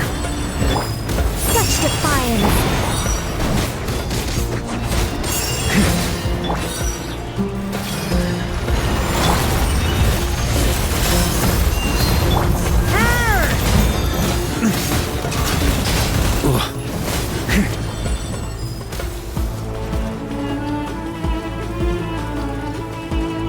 Target spotted! All units at the ready. We're in for a tough fight. The Fatui! They must be using this place as a stronghold! Are they the ones behind all this?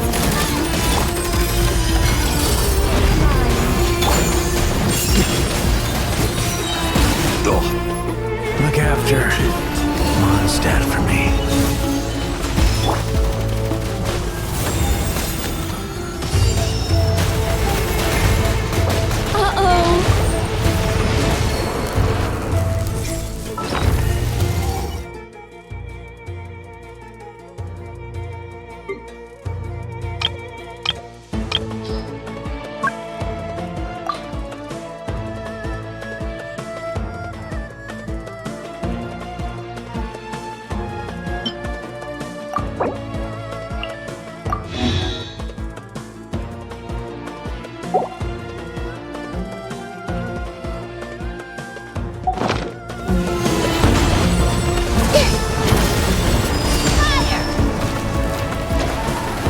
I see everything!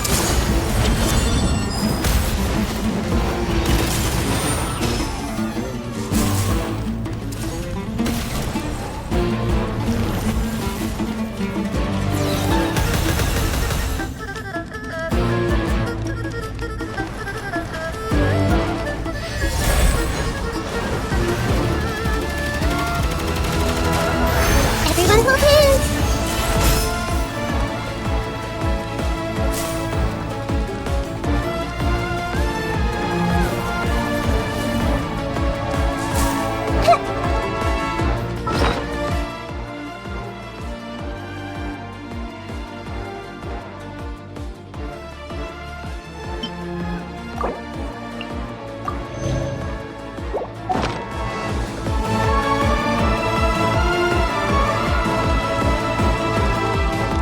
I see everything! Just like we rehearsed!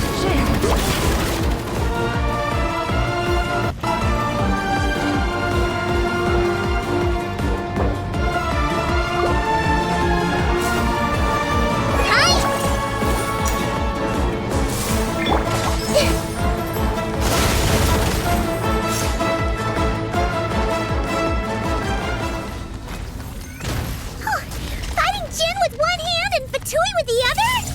This is pure chaos!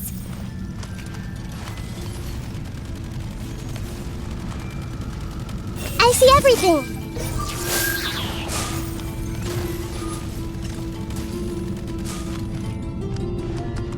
Everyone hold hands!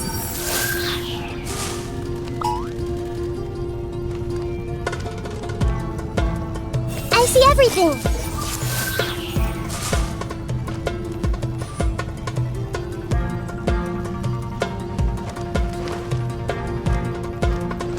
Everyone hold hands!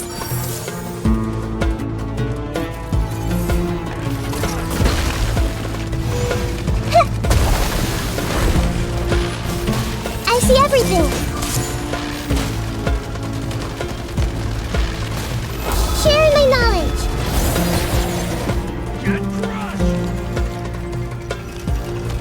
Everyone hold hands!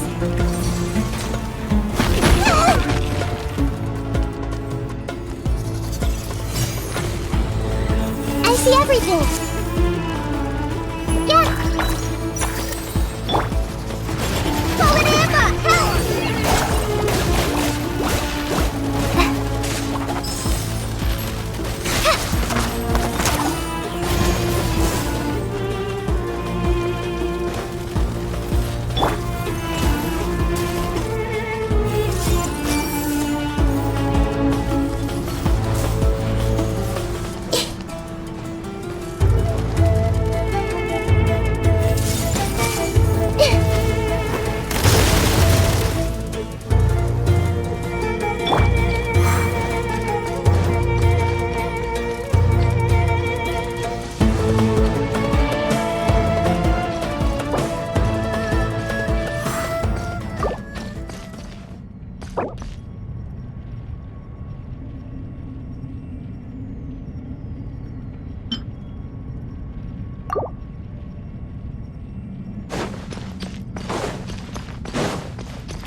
On me!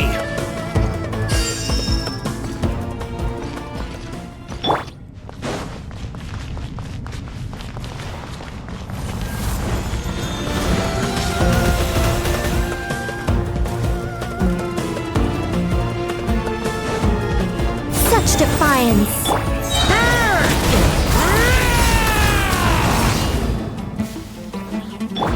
Grow, go!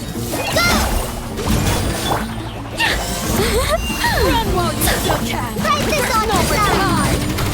Begone! Time to get serious. Take too long.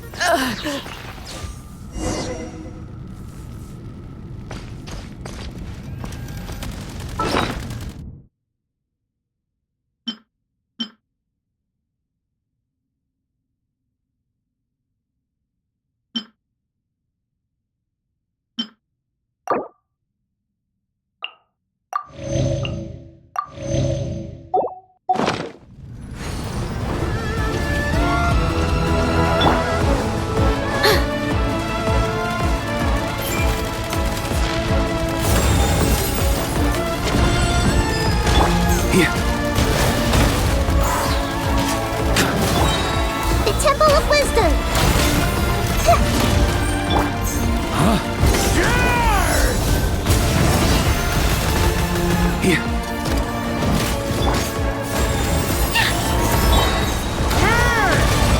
Our secret.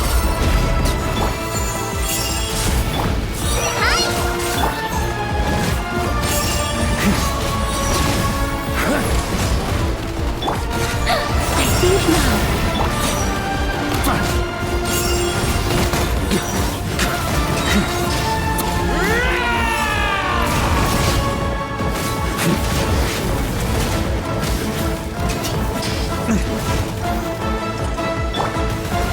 Begone!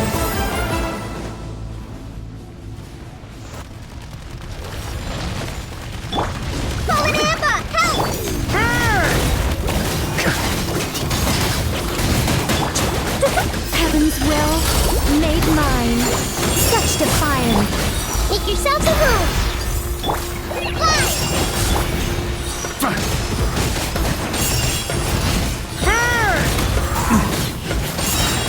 Maria sweeping in! I think not. I live within you.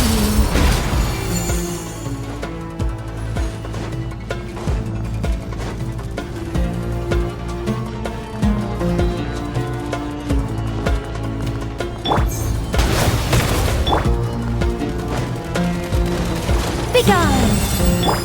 Just like we rehearsed! This way, eternally!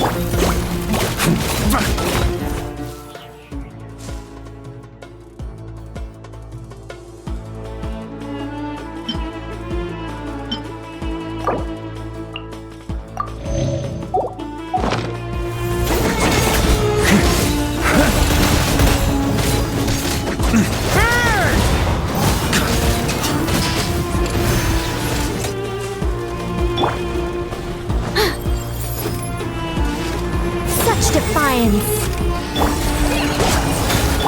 Committed to memory. Share my knowledge.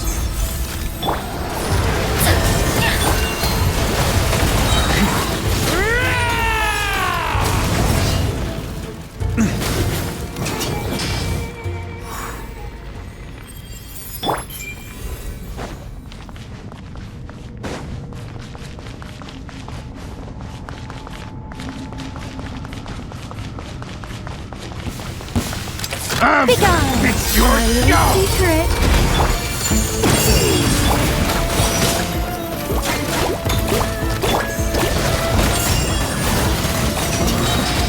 Charge!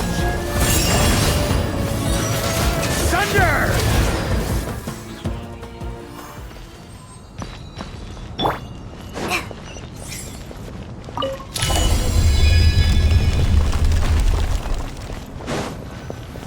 See that strange machine? Paimon has a sneaking suspicion that that's the thing wrecking Gurubad and setting all those dangerous Jinn free! The target has reached the core zone. Requesting backup. Repeat, requesting backup. Backup en route. Stop him at all costs.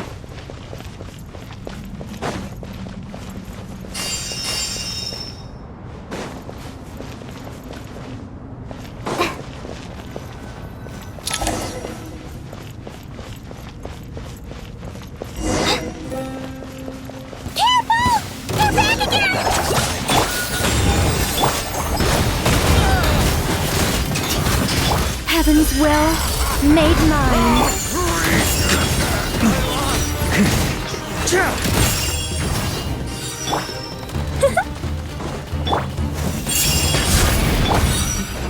I think not.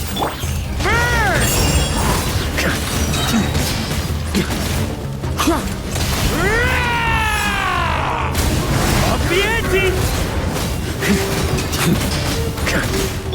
Grow, grow, grow! Such defiance. Nice one, Traveler. Let's keep going.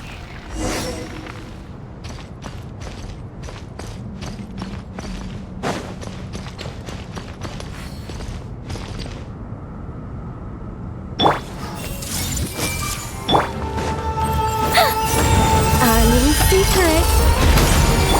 Right this off the side.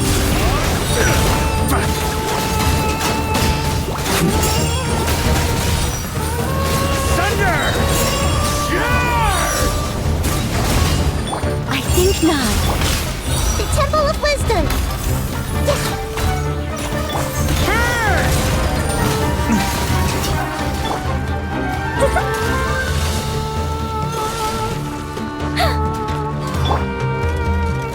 Everyone hold hands.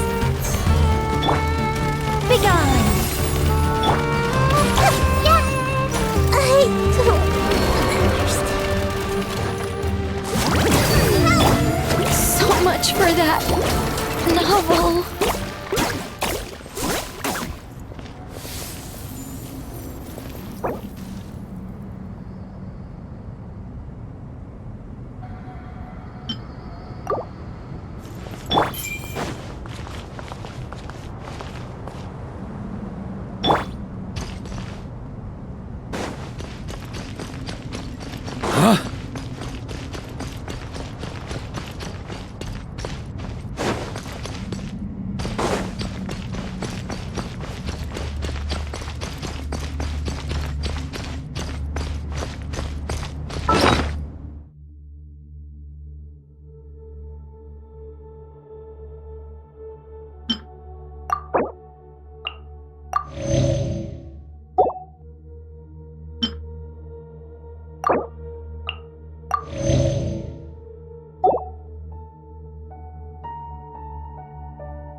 Here comes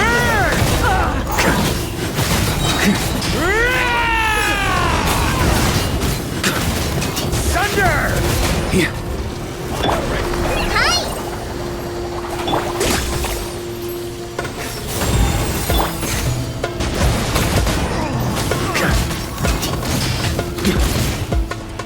Up the ante!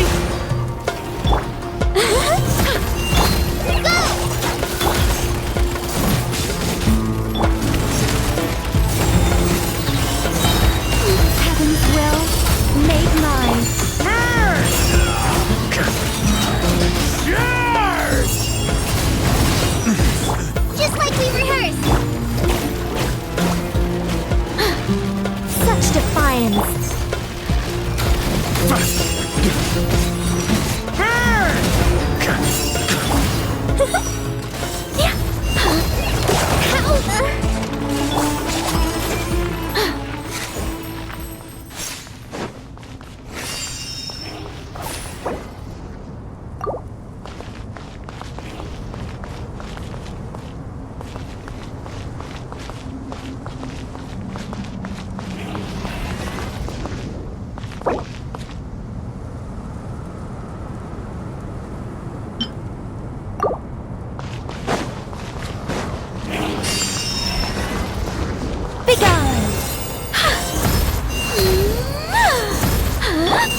On me!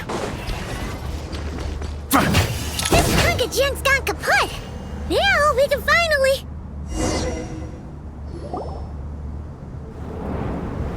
It seems my subordinates failed to stop you in your tracks. Apologies, sir. There is no need to apologize. You did well to hold your ground against such a powerful adversary for as long as you did. I must commend your courage and perseverance. So, you're in charge here, huh? First the problems with Irminsul, now this mess in Gurabad? Are you the ones responsible for all this? I'm afraid I cannot answer that. I assume you aren't naive enough to expect answers from an enemy. Ugh, this guy is so snooty! However you want to spin it, you're clearly involved in this somehow. So you can either start talking, or we'll have to make you talk. Let's get him! Traveler, what's wrong?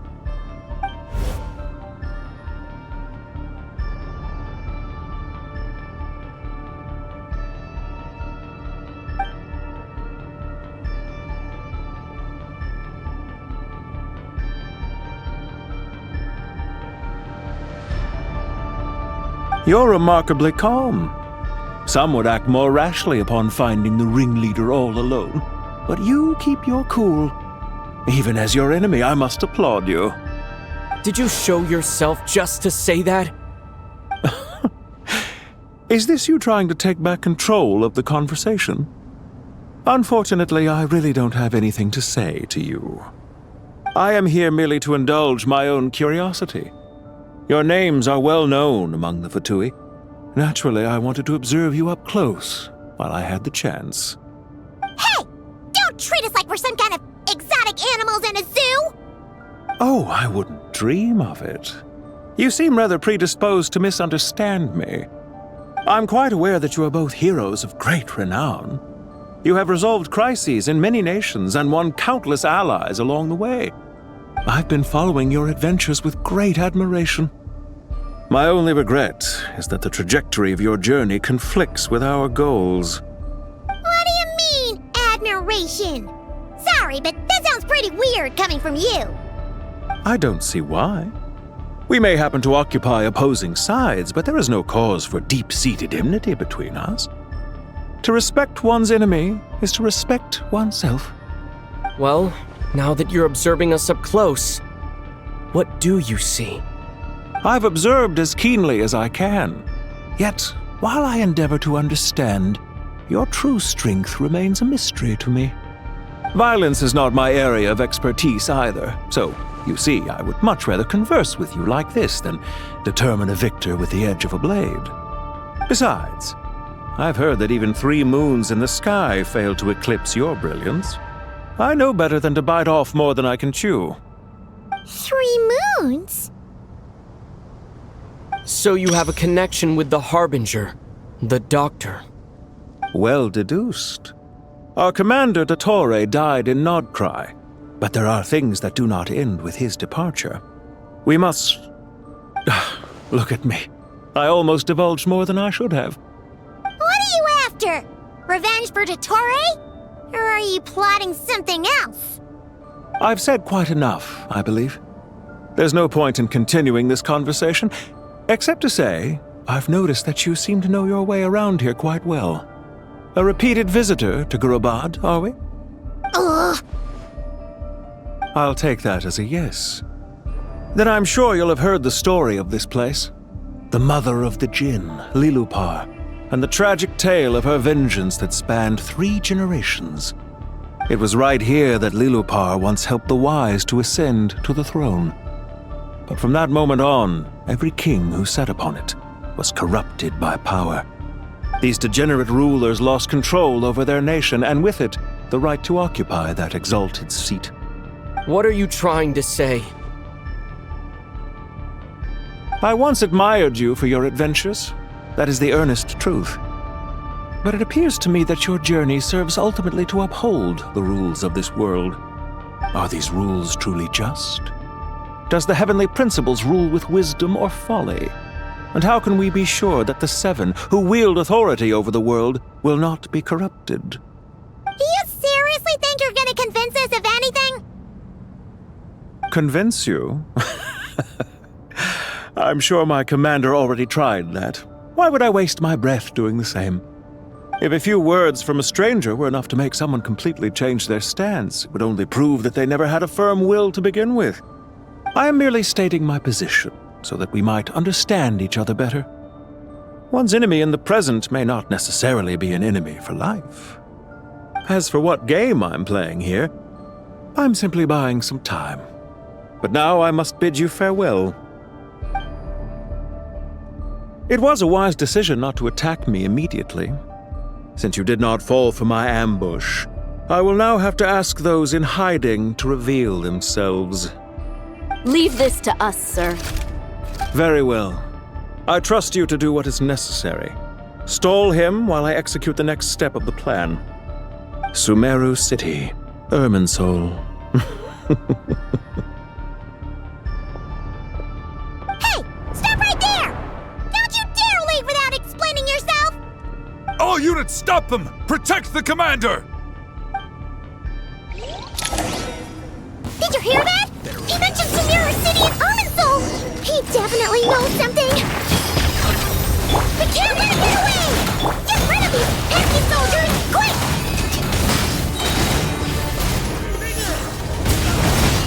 Rear guard to the front! Don't let them through!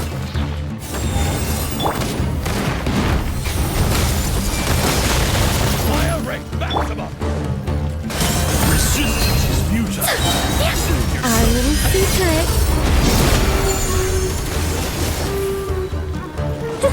Such defiance!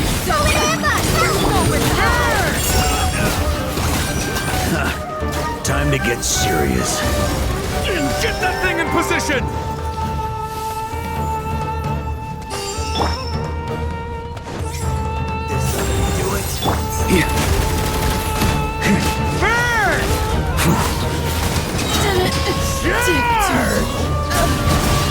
Hold on! Just a little longer! Begone! I live within you.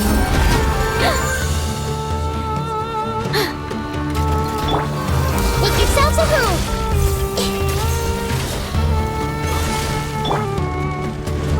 I think not.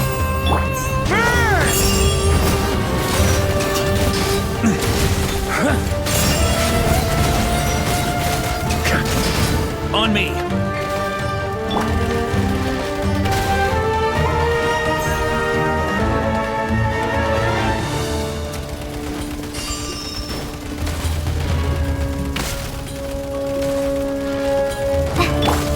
Such defiance. Just like we rehearsed. I've been through worse.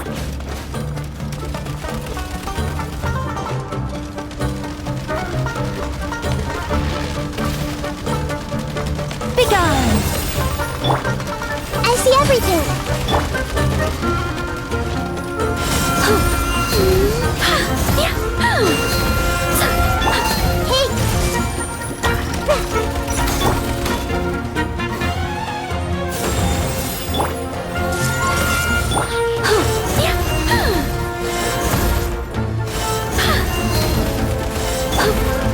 Everyone will his!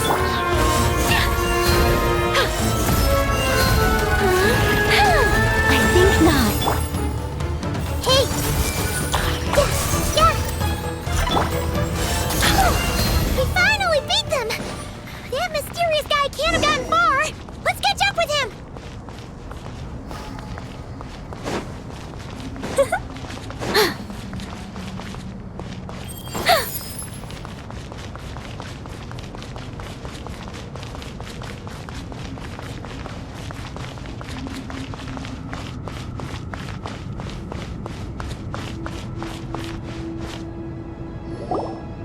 Found him! Over here! You're very persistent. Hey, you! Stop running and explain yourself! What are you trying to...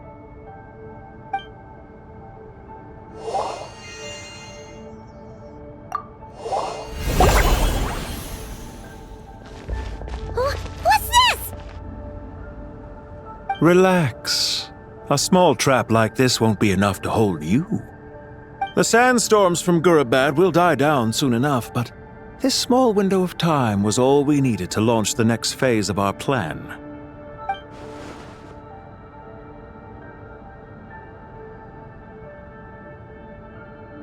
Don't be discouraged. I knew that someone would come here eventually, so I planned ahead. Where to chat with you, which door to exit from, even which mechanism to wait by for you. I thought through every detail. You, meanwhile, know nothing of who I am. So far, you've only heard my voice, and for all you know, it may not even be real. But not to worry. This is only our first meeting. It shan't be our last. Just answer me one last question. Why do you continue to follow Dottore? He has conducted countless cruel experiments, even on his subordinates. Follow isn't quite the right word. Let's just say even those you see as villains have their friends, even if they aren't the most sincere of friendships. When any set of rules is established, there will be those who benefit and those who lose out. People will do anything to justify what they have gained or escape from the hardship imposed upon them. Neither he nor I are tolerated by the rules of this world. We were both searching for a new order. Our ideas of the final form that should take may have differed, but our journeys took a shared path. Goodbye, Traveler and Paimon. I wish you a timely escape, albeit not too soon. I will need a little more time to prepare, after all.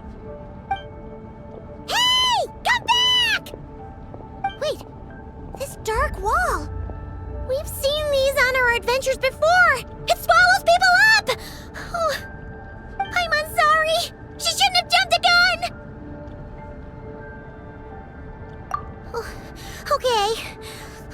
He may have fooled us this time, but we'll get it back!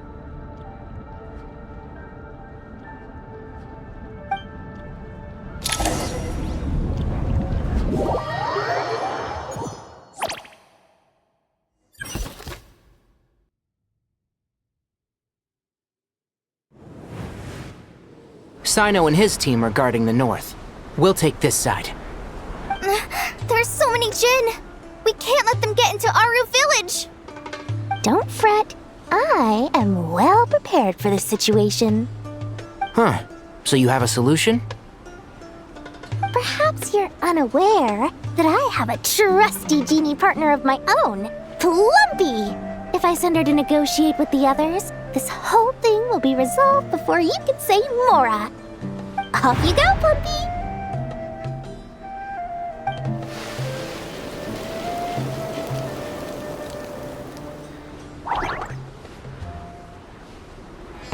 Come on, what's the holdup? 5,000 Mora. 20,000 Mora.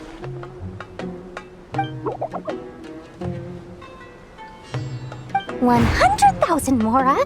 Final offer.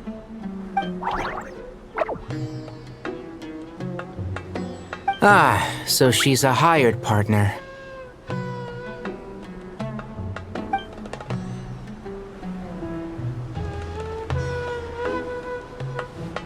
Hired partners are reliable too. Plumpy here is a highly skilled negotiator. You'll see. Just a few words from her and...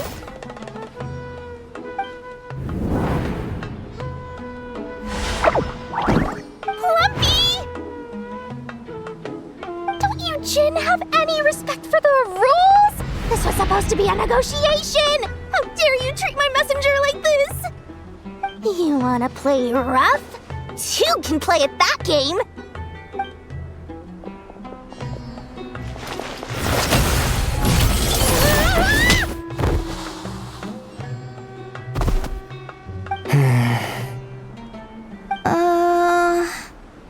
Looks like it's up to us now. Be careful, Kale. Yes, Master.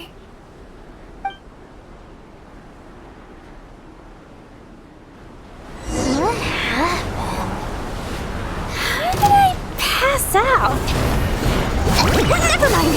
Plumpy, it's time for revenge. You know, this reminds me of when you first arrived in Avidia Forest. You were trying to help a child retrieve a lost toy when you stumbled upon Spinal Crocodile territory by mistake.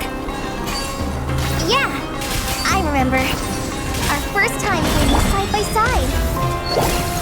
Fighting side by side? I seem to recall swooping in to rescue you with a team of forest rangers. Please stop.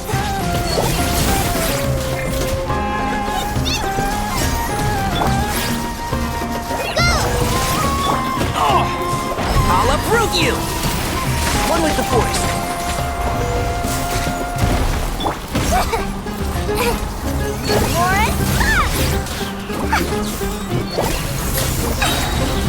Let's sweeten the deal.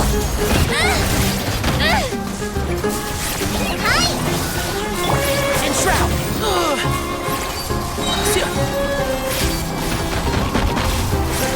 Let's nip that in the bud.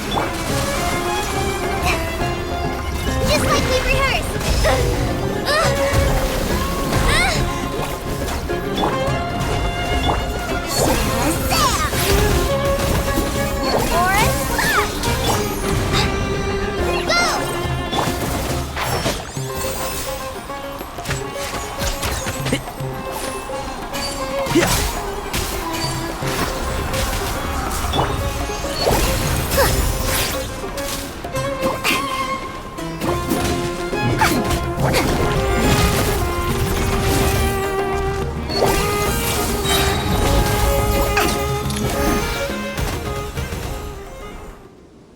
There's too many of them!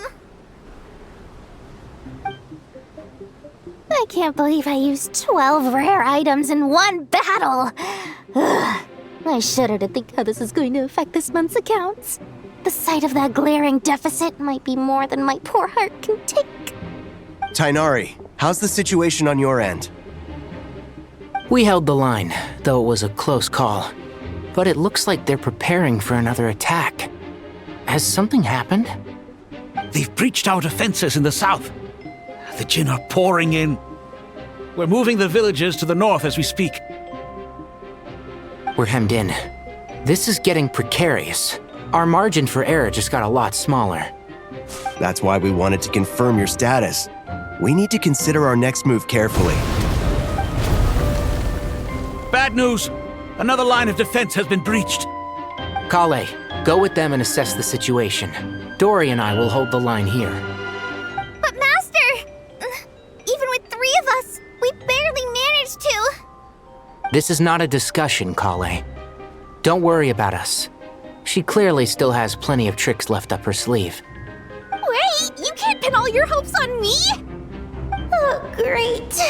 I've almost run out of the things I brought with me, and the rest is back at the caravan. I should be able to hold out for a little longer, but still... Master! Need any help? Huh? What is it, Kale? If things continue like this, it won't be long before Aru village is overrun by Jinn, and the sandstorms are sure to follow in their wake. I do have a plan, but I can't guarantee it will work.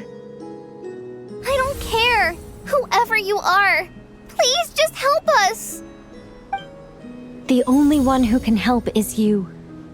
I am merely here to guide you along the correct path. I am a spirit created at the beginning. I am a flickering illusion. I am the shimmering light that flows from the eyes of the Creator. What do you mean?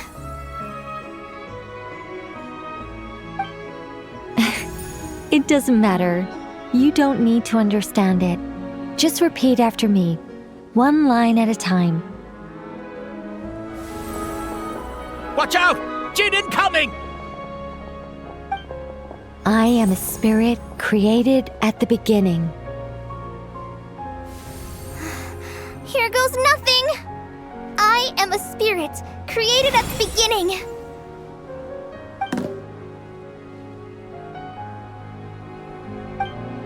I am a flickering illusion. I am a flickering illusion.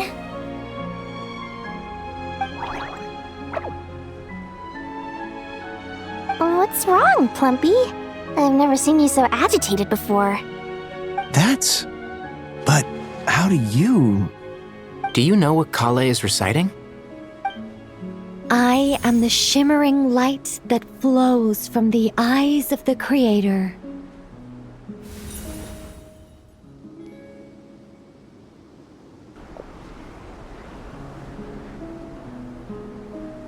I am the shimmering light that flows from the eyes of the Creator!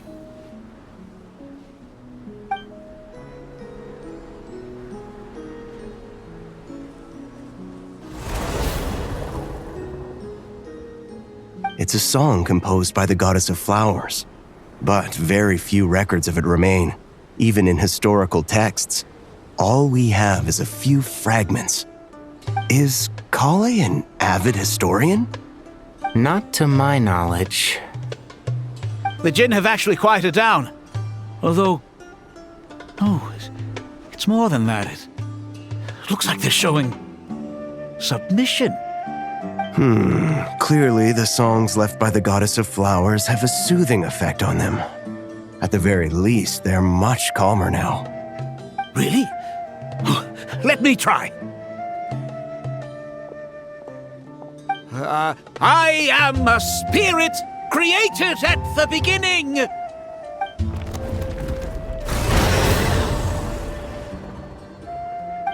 Don't stay away. I'll stop. I'll stop. It seems like the song only works when Kale recites it. But why? Kale.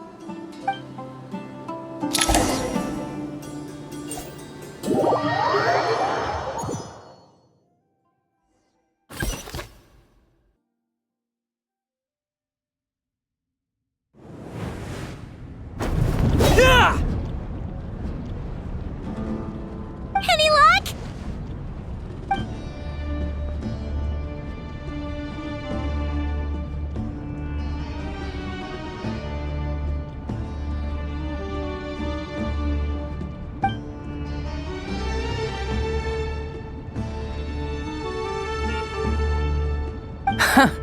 When I heard that loud rumbling in the distance, I thought the shifting sands had bust open the gates to some ancient treasure vault. Turns out it was just you guys. Huh? Wait! That sounds like...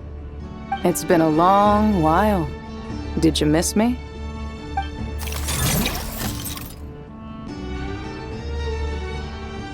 Jet! Ban! Let's save the catching up for later. First, I gotta get you guys out of there. This should be the right mechanism. Ben, can you handle it?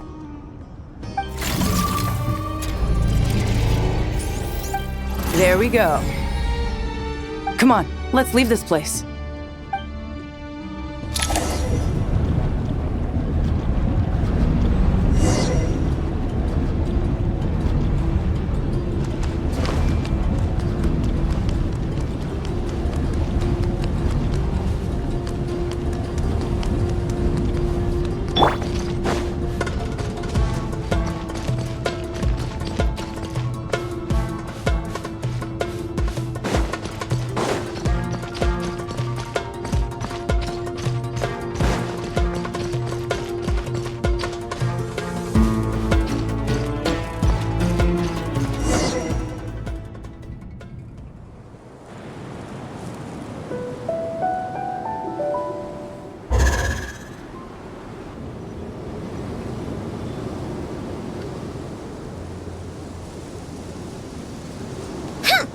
Fatui sure made themselves scarce. It's like they were never here. The Fatui? They came to the desert again? Yep. No idea what they're planning this time. They were being very coy about it.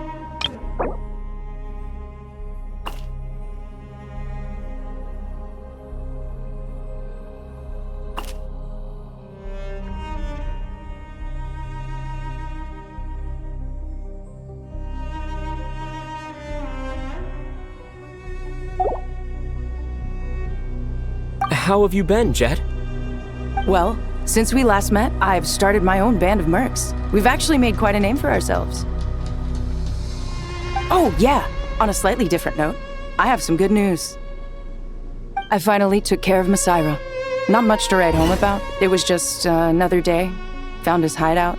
Dragged him out of his cozy little bed. He tried to talk me into seeing his point of view, as usual. But I'm way past that by now. There was nothing he could say to save his life.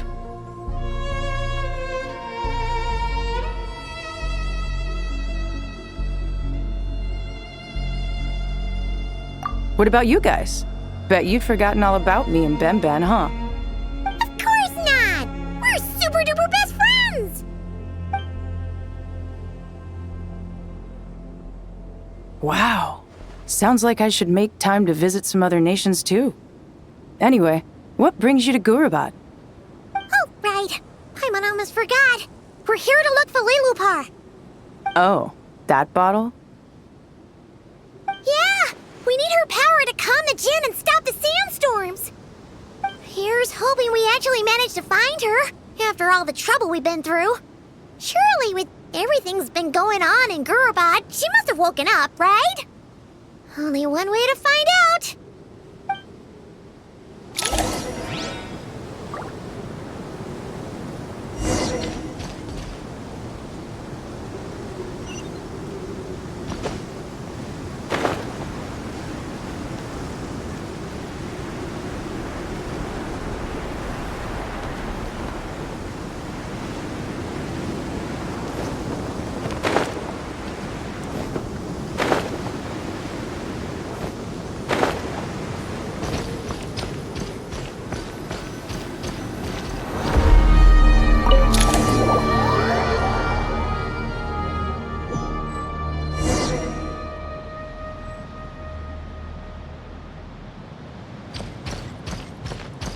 Let's see. She should be around here somewhere. Aha! Found her!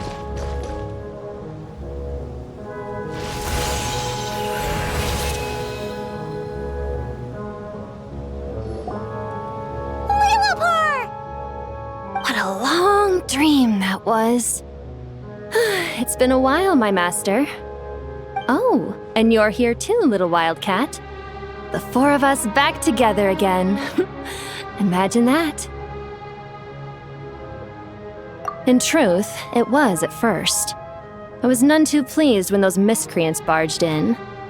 But it did give me the chance to reunite with you, dear master, so I shall overlook their folly. After we last parted ways, I merged with the land beneath Gurabad to suppress the dark calamities stirring in the depths. It rekindled the flame of vengeance within the Jinn, depriving Gurabad of any hope of peace. I fought against it for a long, long time, until one day, I sensed a change in a foreign land to the west. Suddenly, the pitch-black abyss fell silent.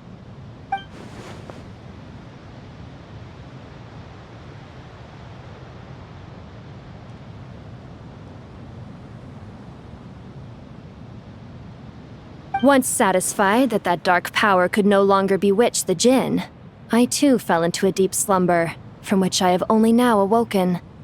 Why have you returned to Gurabad, my master? And why is my sand-swept homeland in disarray once more? Well, basically, Sumeru's in danger and a lot of our friends are affected. Some bad guys messed around with Irminsul and now they've released the Jinn in here. We managed to chase off the culprits, but we have no idea how to seal this place back up and stop the sandstorms. Child's play. I shall quell the Jinn and scatter the storms. Thank you, Lilupar. No need to thank me, my master. I have granted many wishes in my time, and this was the most trivial of them all.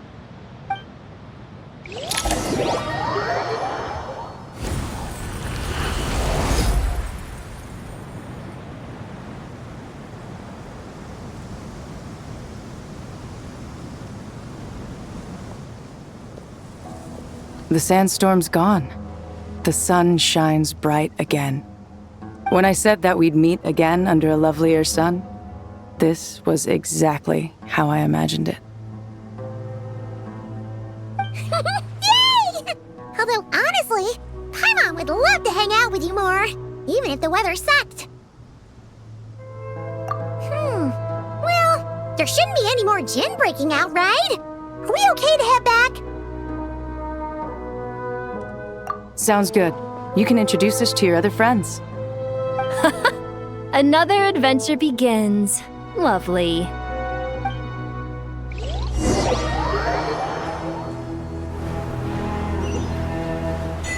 The storms have stopped!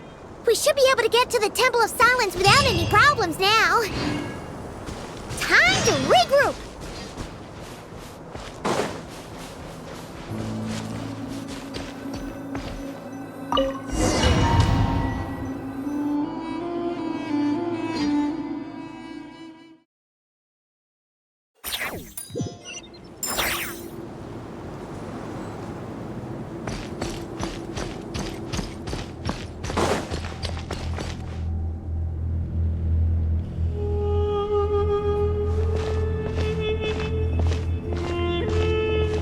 So, this is the Temple of Silence.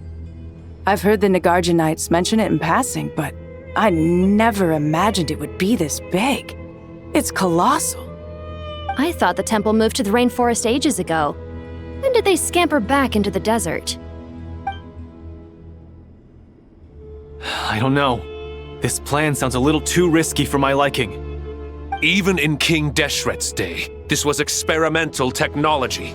We have no idea what could happen if we activate it. Well, unless you know of another viable alternative for the Akasha terminal, I'm afraid this is our only option. The plan is sound, and the risks are manageable. However, if we are to proceed, we must act quickly. The scale of this project is enormous. Even with Kave, Farozan, and every other scholar of mechanics working on it full-time, the proposed modifications won't happen overnight.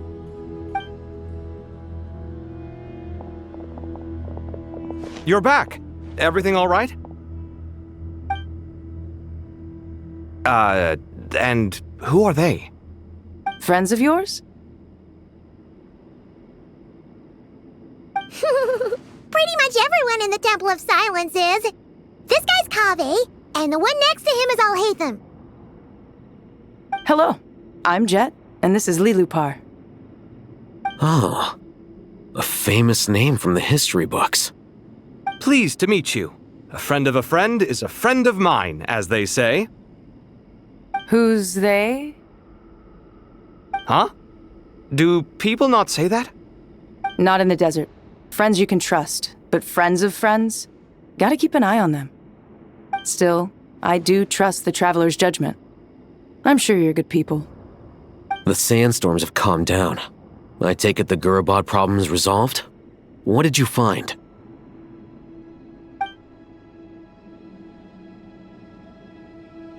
And after getting all smarmy with us, he trapped us there. Luckily, Jet used the mechanism outside to free us, and then we got Lilupar to put a stop to the chaos. Wow. Thanks for being there to help them.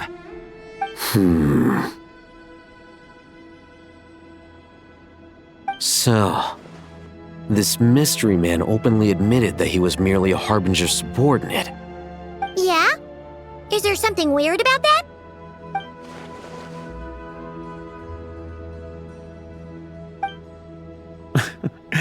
I assume you aren't naive enough to expect answers from an enemy.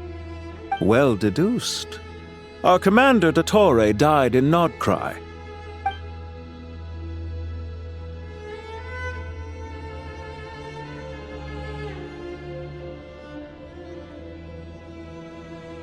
Are you wondering about his true identity? Or do you think there's a big conspiracy behind all this? I wouldn't go as far as to call it a conspiracy. Just the simple fact that having someone to shift the blame on tends to prove useful should trouble come knocking later. The most important thing for now is to solve the immediate problem. Perhaps that man knew you wouldn't have the resources to investigate his background and so didn't put much effort into disguising himself. This is all getting a little cryptic for me. I'll let you guys talk while I take a walk with Lilupar. Jet? Aren't you with the Blazing Beasts? What a coincidence. Didn't expect to run into you here. We're mercs. You can run into us anywhere. Who's this with you? So, did you find the solution you were looking for in the Temple of Silence? You bet we did. This place is incredible. It has everything. So far, we've discussed a plan and verified its feasibility. Building a new system from scratch is out of the question. So our only option is to modify the Akasha using certain resources we hope to find in the mausoleum of King Deshret.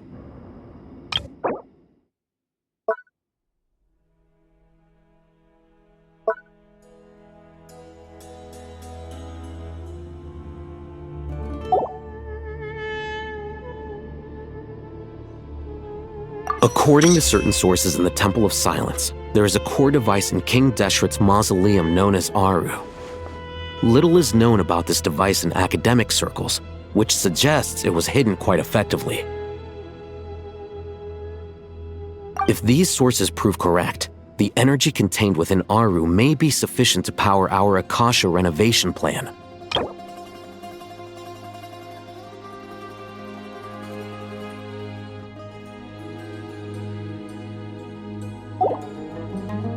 However, this raises difficult questions regarding technological integration. The sages are still debating it. Yeah, but I'm sure they'll reach a compromise once they've argued it out. The people of the rainforest are always cautious when it comes to desert technology. But times of crisis like this leave us with little choice. Wait, Paimon has a question.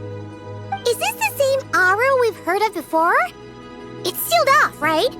Some sort of prison where the Goat King, Ibis King, and Crocodile King are locked up. Well remembered. Yes, that's exactly right. According to our records, Aru was the most brilliant creation King Deshret ever conceived of. Built by divine and mortal artisans working together. It was a miraculous accomplishment, and it lies hidden deep within the king's mausoleum to this day. That being said, what Aru actually does and why it was built, those are deep secrets we are not privy to. Until recently, I wouldn't have been optimistic that the place even exists. The only reason I'm inclined to believe it now is because we heard it from the Ibis King Thoth himself at his temple. The tale of how the 3 retainers of Al-Akhmar were imprisoned in Aru. Paimon totally gets that. When Paimon first heard about it, she thought it sounded pretty unbelievable too. Do you guys still remember that? The Ibis King told us they were trapped in Aru and that they had to answer 3 questions to get out. I think I remember. What causes our rise and fall? What obliterates love and hate? And what determines truth and falsehood?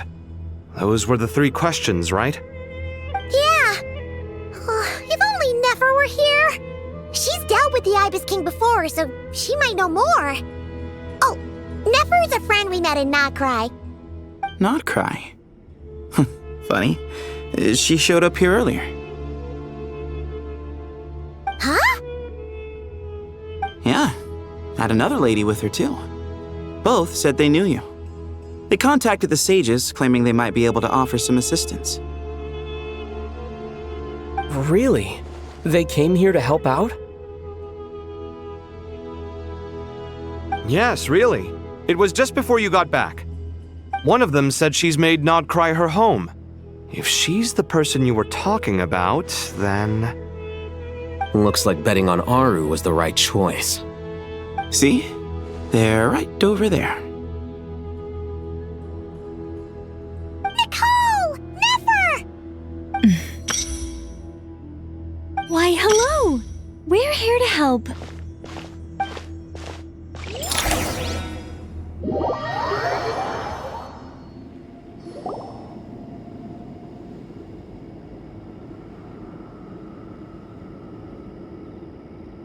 It's a good thing we left early.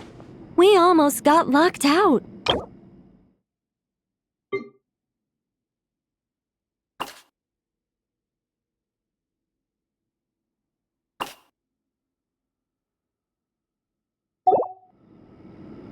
Locked out? What do you mean? Oh, you haven't heard? An invisible barrier has appeared around Sumeru's borders, cutting off all travel in and out. No one can leave and no one can enter. Sumeru has become a lonely island. Are the Fatui behind this too? Actually, no. This has nothing to do with them.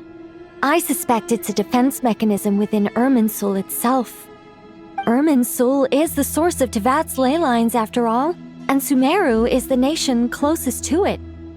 I imagine this function was put in place to seal the entire region off in the event of serious damage, preventing the disaster from spreading to the rest of Tevat.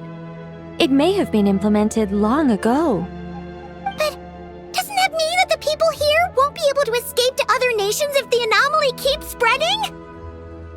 Currently, that does appear to be the case, which is precisely why I am here. This is a critical moment for the world, and Sumeru is the eye of the storm. Paimon's surprised you managed to convince her to come back to Sumeru. Indeed. Even for someone of my wisdom and eloquence, this tested my skills to the limit. And why should it concern me that Sumeru's in trouble? Surely you don't think I still have feelings for that place? Judging by your tone, I suppose you don't. Sounds like you don't know much about my past. And here I thought you knew everything. All I know is that the Ibis King is the source of your power. He was quite a prominent moon envoy once upon a time, so I do know a thing or two about him.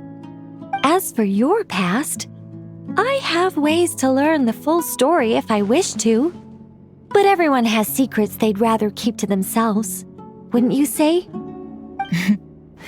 I'm glad you see it that way, Miss Nicole. I've chosen to call Nodcry home, which is why I did my part in its hour of need. That doesn't mean world savings become a habit with me. I have no particular desire to play hero in Sumeru, thank you. I understand. Human emotions do not appear and disappear without cause. There is always a reason to be found behind both salvation and destruction. Still, if time has taught me anything, it's that human emotions are often complex and in conflict. That's why people change their minds about things all the time. But that's where we angels come in. Our duty ultimately is to guide people towards their deepest, truest desires and help bring them to fruition. So I wish to hear about your past, because I do not believe you are motivated by hatred alone. And if we still arrive at different conclusions in the end, that's okay.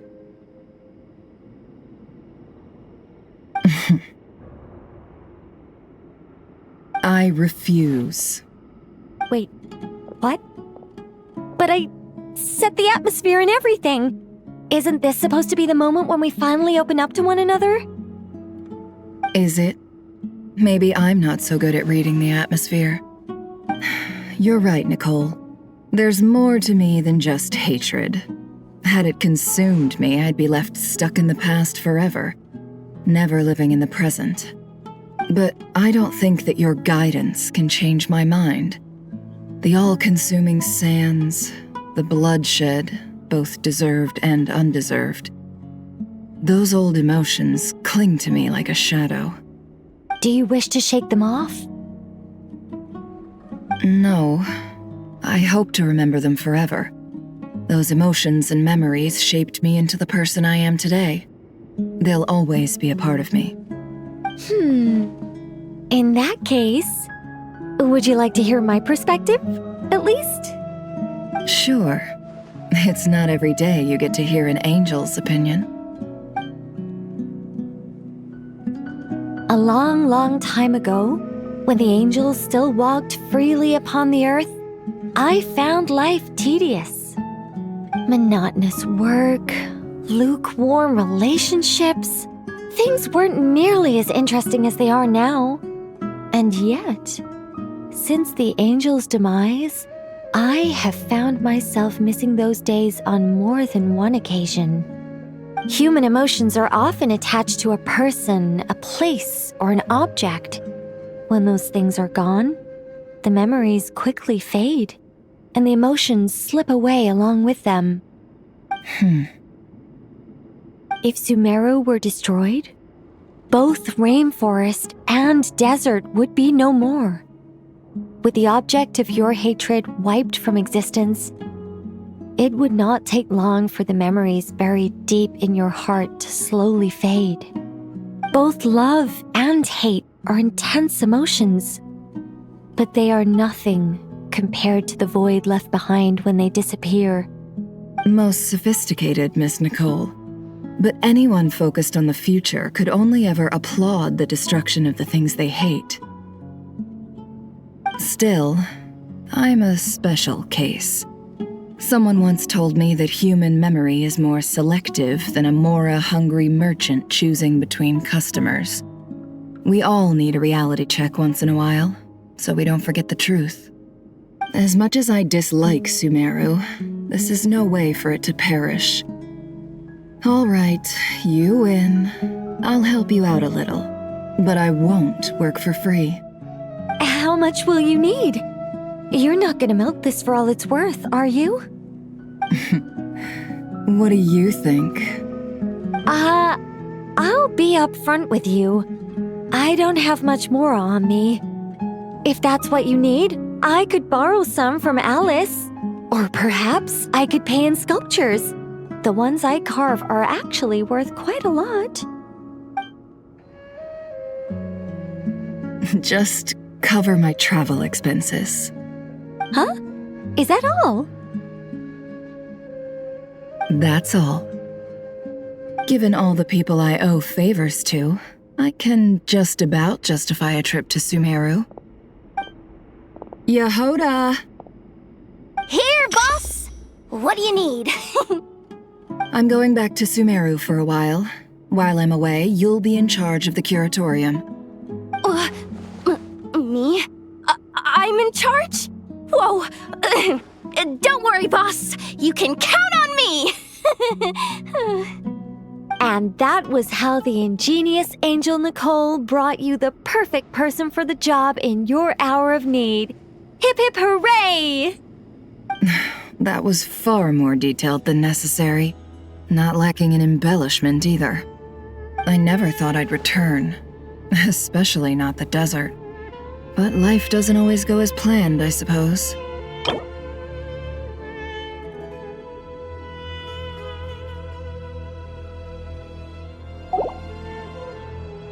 What's Candace up to? I don't think I've seen her yet. She is still taking care of things in our village. Should be joining us before too long.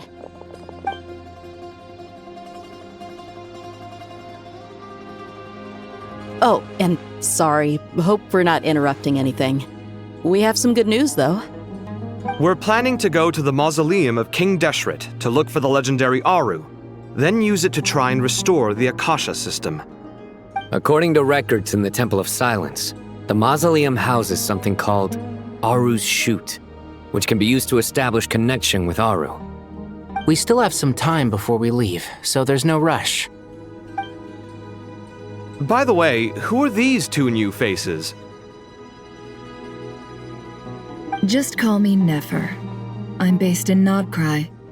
Did I hear you mention Aru? Correct.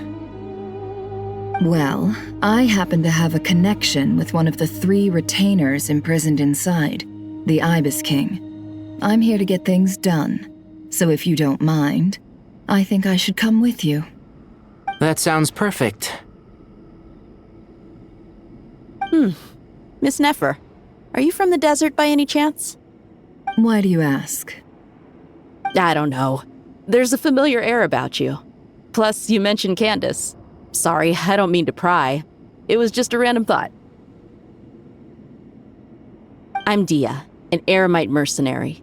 My work usually keeps me out in the desert. I'm on good terms with Dory, and she's mentioned you all before. It's nice to finally put faces to the names. However, my associate here is probably less well acquainted with you.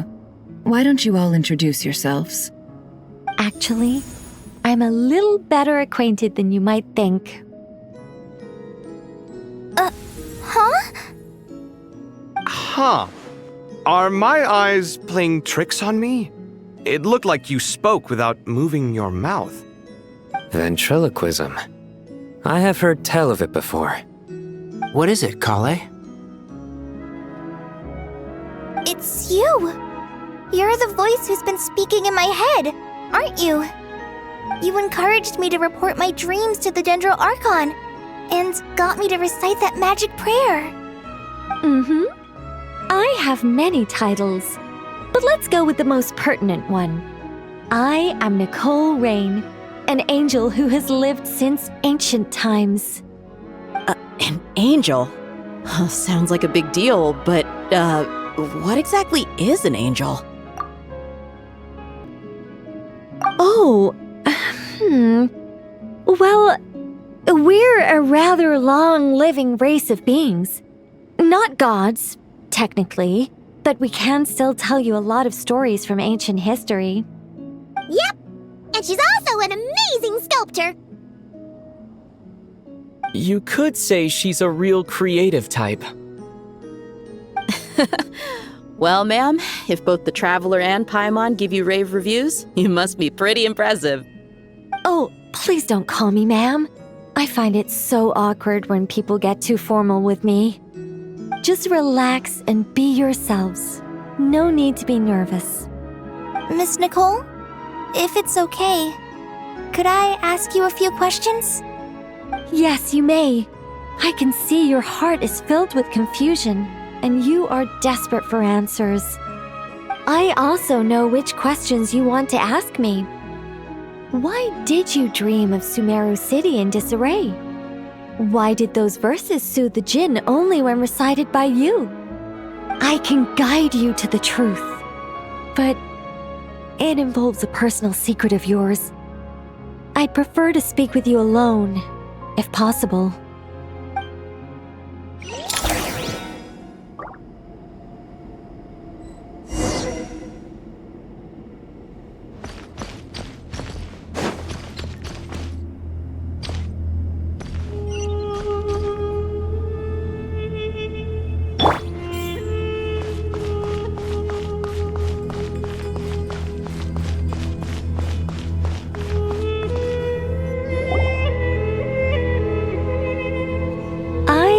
We were going to speak alone. This is a lot more people than I was expecting. What's wrong with it? Even the doctors at Dar al-Shifa allow patients to be accompanied by family members. Well, if Kale doesn't mind her secret being revealed, I have no problem with it. Thanks for being so considerate, Miss Nicole. I don't know what secret you mean, but whatever it is, there's no need for me to hide it from my closest friends. Closest friends? It's so nice to hear that. All right. In that case, I'll get right to it. Kale, are you aware that there are god remains inside your body? I am. When I was young, I got sick with Elazar. Nothing could cure it. The Fatui convinced my mom and dad that they could help, and I was sent to an unfamiliar place. There were a lot of other kids just like me there. This creepy guy injected us with some strange medicine, which I heard contained god remains. I can still remember the pain like it was yesterday. But thanks to the friends who've stuck by me all this time, I've gradually been able to overcome those memories. Anyway, so you're saying that what happened to me has something to do with the god remains they injected me with? Yes. Those were the remains of Nabu Malikata, the goddess of flowers. What? Huh. Fascinating. You don't seem surprised like the rest of us. Why? The possibility crossed my mind when Kale recited the Goddess of Flowers song and calmed the Jinn. You made Paimon jump! What are you doing here, Lilupar? I was merely passing through when I heard the name of the Goddess of Flowers. Be assured that I share your surprise. You, with the hat. Are you certain? I sense no trace of the Lord of Flowers within her. Well, it is a very small fragment. Unless special methods are used to manifest its power, even her closest acquaintances would find it near impossible to detect. After the goddess passed away, her remains were scattered across the desert. King Deshret gathered all the pieces he could find and buried them in the Eternal Oasis. But some fragments remained unaccounted for. Eventually, the Fatui must have found a way to track some of them down. Presumably for use in some experiment. It's not an uncommon occurrence. You're more shaken than I thought. In one sense, you've been extraordinarily lucky. So many people who yearn for this kind of power never attain it, yet you have coexisted with her all this time without even realizing it. I don't know what to say. I'm glad that I could help everyone with this power, really. But knowing that a fragment of the Goddess of Flowers is inside my body is... it's a strange feeling. Well, people value their autonomy very highly. Even a well-intentioned intruder can shake one's sense of self. I understand how you feel, Kale. But once you get used to it, you'll find it's nothing to be concerned about. Huh. I guess you, of all people, have a good reason to speak on this.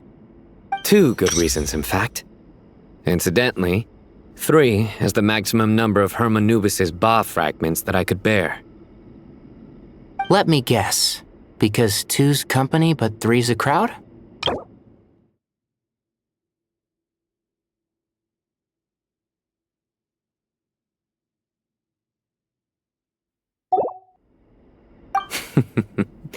Thanks for helping to explain the joke, Tainari. Not my intention. Goddess preserve me. I should take my leave.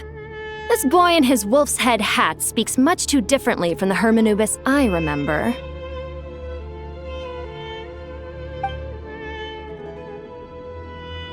Kale, all I'm trying to say is, no matter how many Hermanubis fragments there are within me, you wouldn't think of me as Hermanubis. In the same way, you are simply you. Yeah, I know what you mean. So about that dream I had, was it a warning from the Goddess of Flowers? Yes. Just like me, she was an angel created by the primordial humans, born with the instinct to guide living beings. Though her body and soul have perished, her essence retains its natural instincts. Even her smallest remaining fragments would do their utmost to send you that warning. The Mother of Dreams? Lord of Flowers and Oases? She must have had a premonition. That is why she gave that dream to you. We won't let our efforts go to waste. But I still don't understand. Why me? Yes. Why indeed? You weren't the only one injected with God remains, but only in you have her fragments persisted. I suspect it may be because of the firm will you showed in the face of suffering. She was likely assimilated by that will. Of course, this doesn't mean you have to shoulder any extra responsibility. As this young man said, you are who you are, and that will not change. All right, any further questions from the family members of the patient? If not, we should head to the mausoleum of King Deshret. Let's move out. Time to put our plan into action. We all hope it'll work. But will we really be able to open Aru? And even if all 7 pillars of King Deshret agree to let us proceed, the scale of the work to follow is daunting, to say the least. Haven't you handled other big projects before? I mean, the biggest project I've worked on to date is probably the Palace of Alcazarzaray, I guess? But this is orders of magnitude beyond that. It's a total nightmare. Look on the bright side. At least this time you're actually here when Sumeru needs you most. You won't have to come asking me for details after the fact. Mock me all you want. But now that I'm here, things will be resolved far more quickly and smoothly than last time. Kave's self-doubt disappeared in an instant. Like magic. Well, this confidence is most gladdening. Now, go and pack your things. We'll head to the mausoleum as soon as you're ready.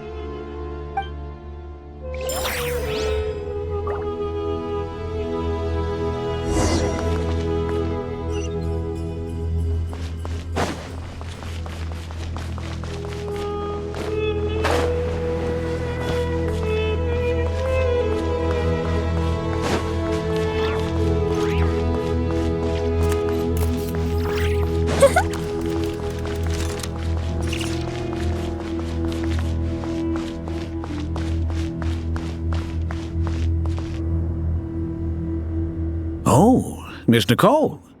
I heard you're a very talented sculptor. Is that true? Oh, I don't know. I wouldn't want to blow my own trumpet. Honestly, even though Kasharawar is best known for its focus on mechanics, plenty of Kasharawar scholars are quite serious about sculpting as a hobby. So if they rate your work, that's enough for us. We just have to take a look. Who's we? Myself and a few other scholars. Kashif, Daneshvar, come take a look. Oh, well, if you insist, I suppose there's no harm in showing you.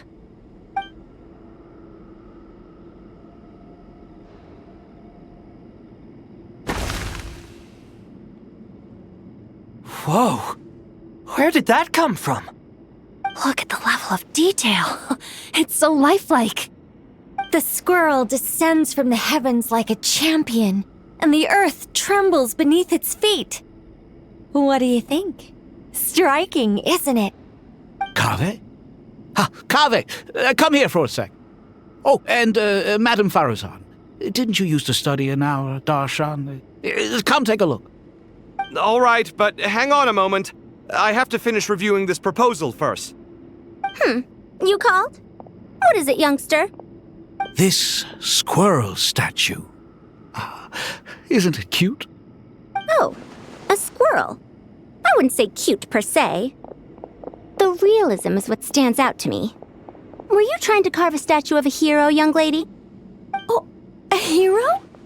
I suppose so. Actually, I didn't really have a specific theme in mind. I just started working on it, and this is how it turned out. I see. Well, do you tend to read novels about heroes in your spare time? As a matter of fact, I do quite enjoy those. Everyone loves a good tale of daring do, right? Then perhaps the statue represents the heroic tale you long to see deep down inside. Also on the subject of heroism, I feel that if the subject posed with a finger raised towards the heavens, it would lend a greater gravitas to the overall image. I'm sure some would call it cliché or old-fashioned, but not me. I think it would be a perfect fit. It has a certain classical beauty about it. Kaveh! Sorry, Madame Faruzan, I'm a little busy right now. Don't wait up for me. What a pity. That young man has excellent aesthetic tastes. I was hoping to ask him for his opinion. What a genius idea! Why didn't I think of that? Classical beauty is a great direction to explore.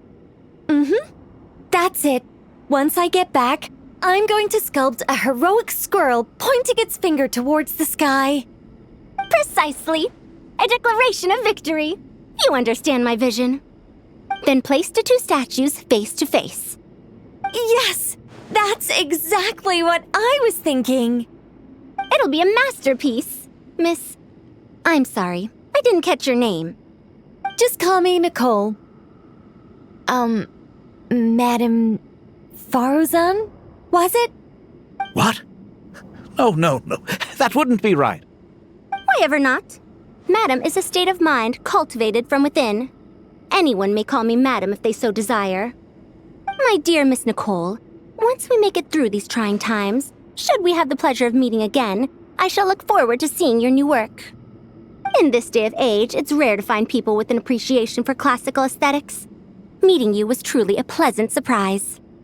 Honestly, I feel the same way. It's been a long time since I met anyone interested in this style of statue. Clearly, they don't call you Madam for nothing. Also, I have to say, you're a very good judge of character. Because when I think about it, I really am someone who likes stories about heroes. That must be why I've quietly kept watch over generation after generation of them. Sorry, keeping watch over heroes? What exactly do you do for a living? Oh, never mind that. Let's not tell Madame Farozan about Miss Nicole's true identity for now. Good idea. Let's limit the conversation to aesthetics.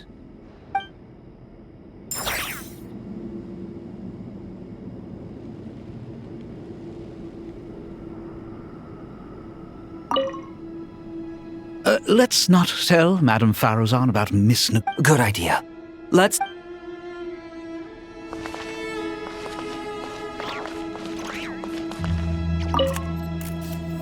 What's wrong? You look a little depressed. Kale got a fragment of the Goddess of Flowers, and all I got was one of the 7 pillars who served under King Deshret. I lost out, didn't I? That's what you're upset about? You're such a child.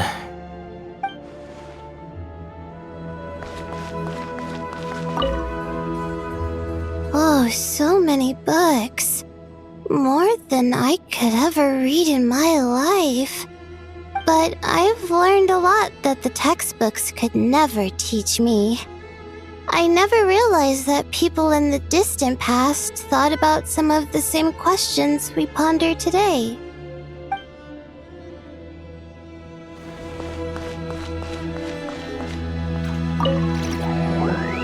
Paimon!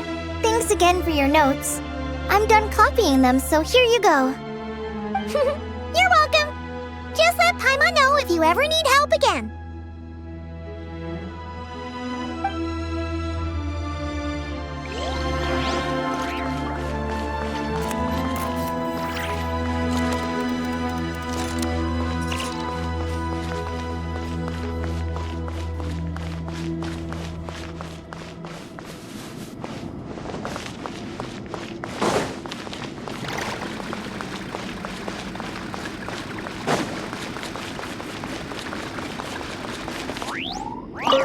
Good to finally meet you in the flesh.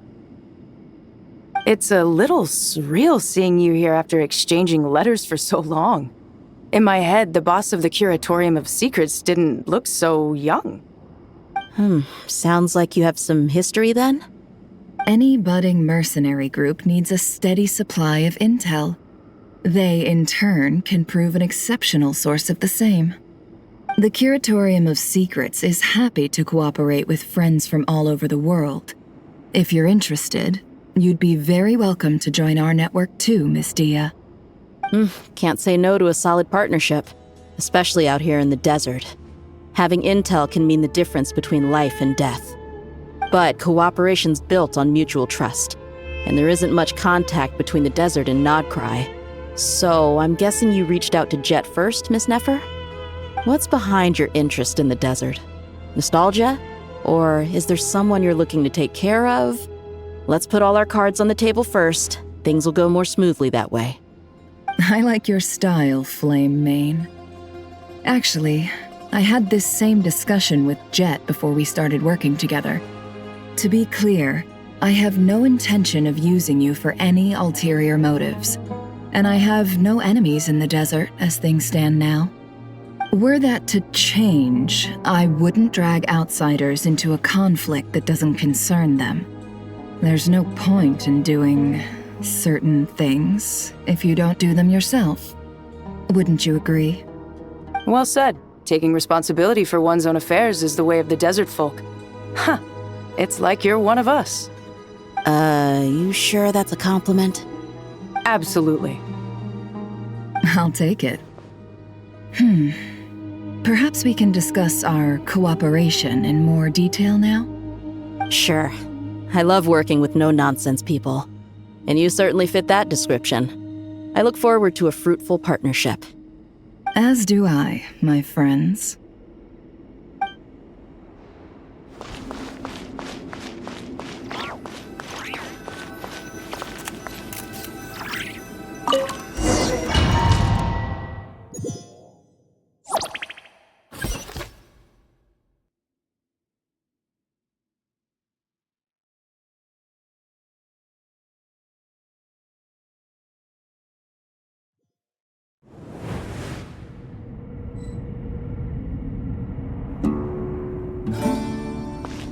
I hope everyone's ready.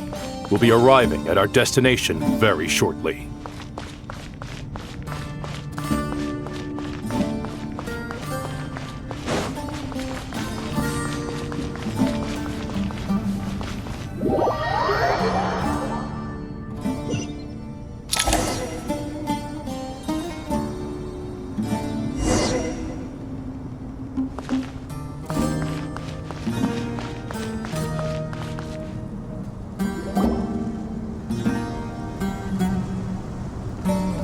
Why, we've not seen so many visitors ever, really.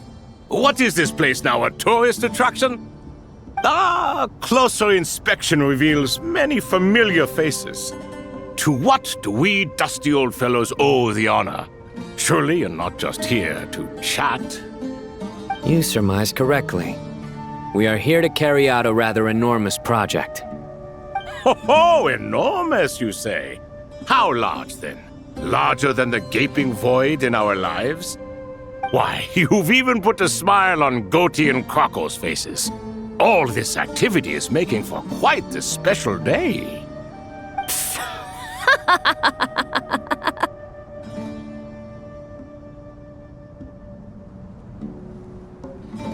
I know that laugh. Lilipar? What on earth are you doing here? This is hilarious. Turns out good things really do come to those who wait, as long as you stay alive long enough. When did you three get locked up in here? And still you act all high and mighty, putting on a show for the younglings. Truly hysterical. Why, you... Yes, I know. No need to shout. You're right, Lilipar.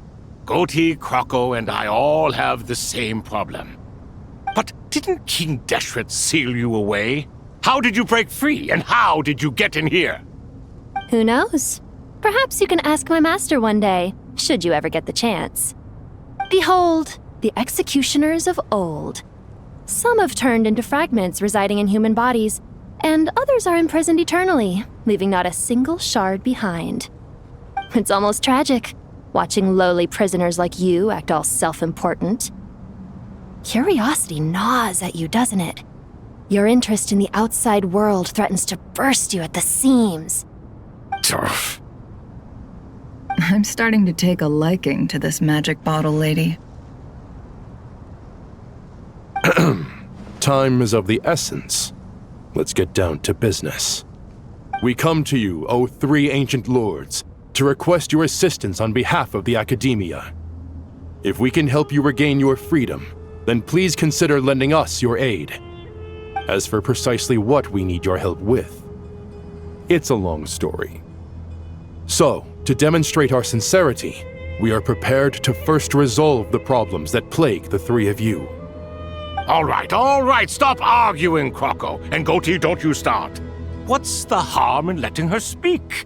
It's not worth getting so angry about.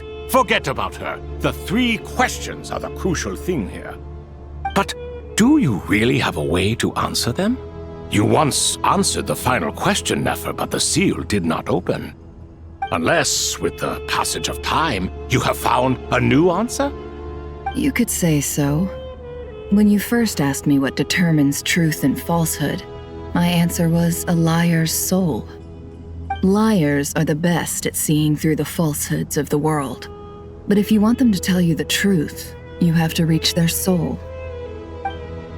I think that makes sense. I found it quite compelling myself, and I told Nefer so. Unfortunately, it brought us no closer to liberation.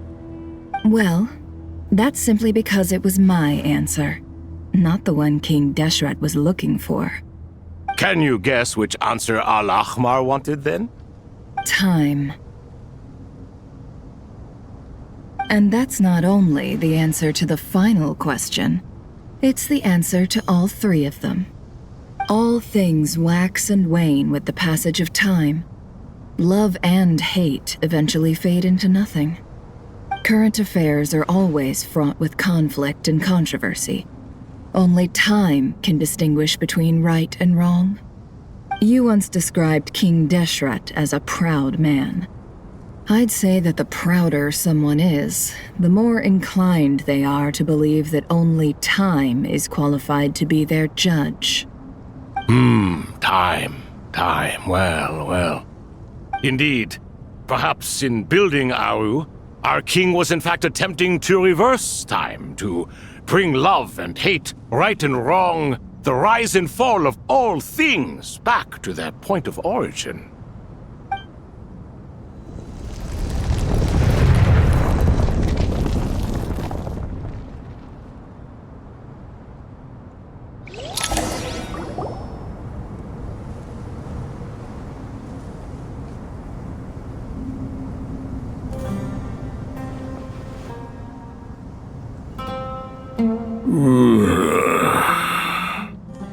This is the most eventful day I have experienced in a long time. You have my sincere gratitude. Are those 3 of the 7 pillars? Turns out the statues were quite faithful to the source. You 3 seem to be in good spirits. Prison can help a person grow and learn to cherish what they have. Nevertheless, after everything you've done for me, I sincerely hope you never have to experience it for yourself.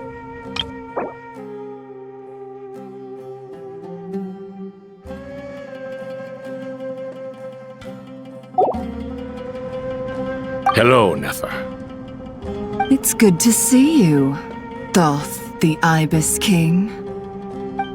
Nice. Definitely puts my mind at ease, seeing you two getting along so well. Should we maybe introduce ourselves, or... Sure. I'm Sethos, the current leader of the Temple of Silence. This is General Mahamatra Sino, and this is the former Spantamad sage, Cyrus. But I'm guessing none of that means a whole lot to you. Everything is equally new to us, in truth. We've been gone from this mortal world for longer than you can imagine. Let's hold off on the introductions for now. We can always ask Nefer about you later. It'll give me something to talk about with my chosen disciple. You're like a helpless parent. Gods and people of yore are not necessarily welcome in today's world.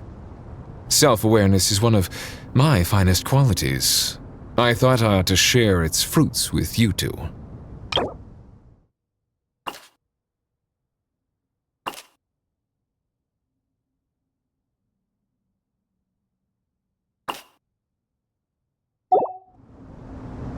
Is that so? Well, I think we'll take it in stride, just as we did with the 3 questions. Let's not forget, it was my persistence that won you both your freedom. Fair point. I have to applaud your persistence. And I must praise you for your wisdom. Now, state your wishes, young ones. I'm sorry? Why, your tremendous accomplishments deserve a reward, do they not? You must let us do something for you in return. General Mahamatra, what do you think? I won't beat around the bush. Sumeru is facing a crisis the likes of which have never been seen before, and we need your help.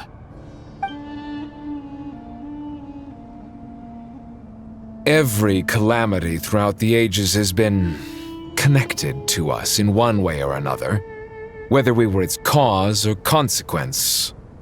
Whatever is wrong with Irminsul, it severely affected the Dendro Archon.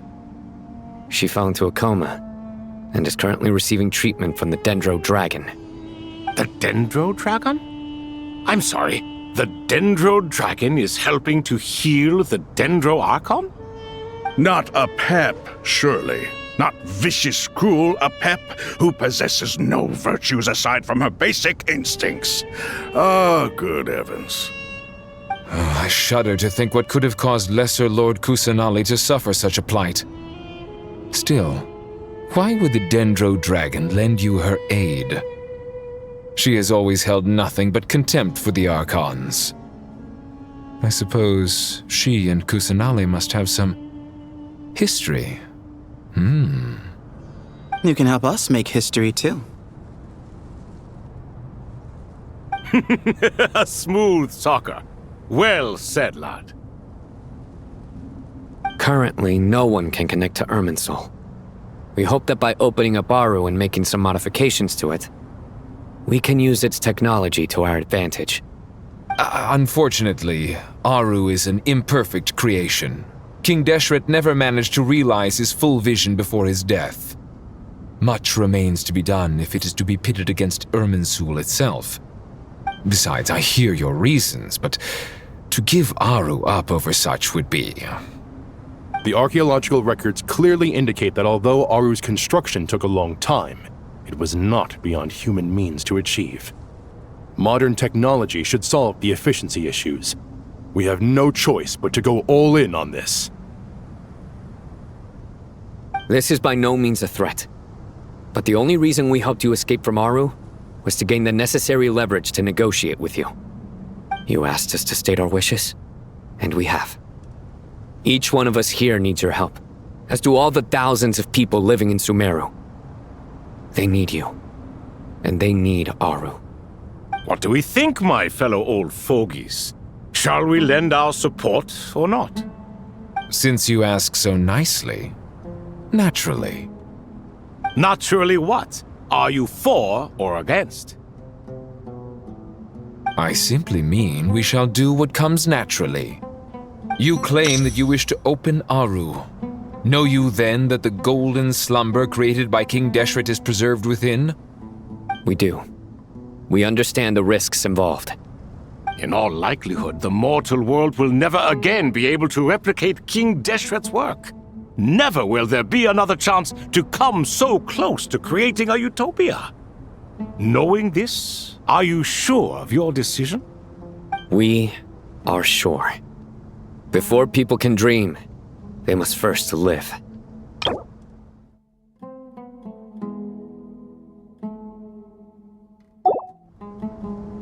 If your minds are made up, very well. We shall summon our erstwhile colleagues to discuss this further. Saint Shezepank, Saint Bennu, once you surrendered to silence and were buried with King Deshret. But now, we invoke the right to awaken you with our voices.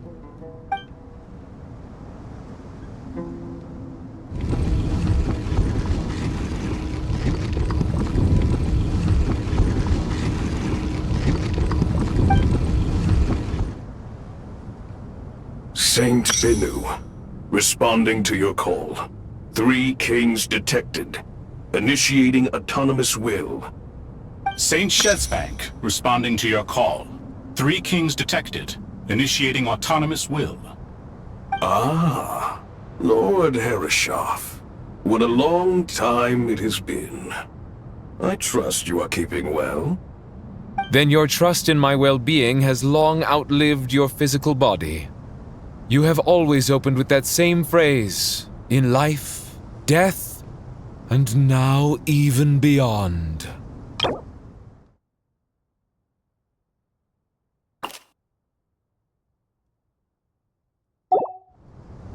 Al-Akhmar is long gone. What is the reason for this meeting? You're awake? Good. We are voting on whether to give the people of present-day Sumeru access to Aru and permit them to perform technological renovations. You have the right to support or oppose the motion. Aru is the pride of Al-Akhmar. Opening Aru requires the unanimous consent of the 7 pillars. I hope you have a convincing reason to present to us. Sumeru is currently in the midst of a major calamity. Let us not forget that while Al-Ahmar was a stern ruler, he was also a teacher of wisdom. A god without his people shall cease to exist, and King Deshret's greatest wish was to provide protection for his people.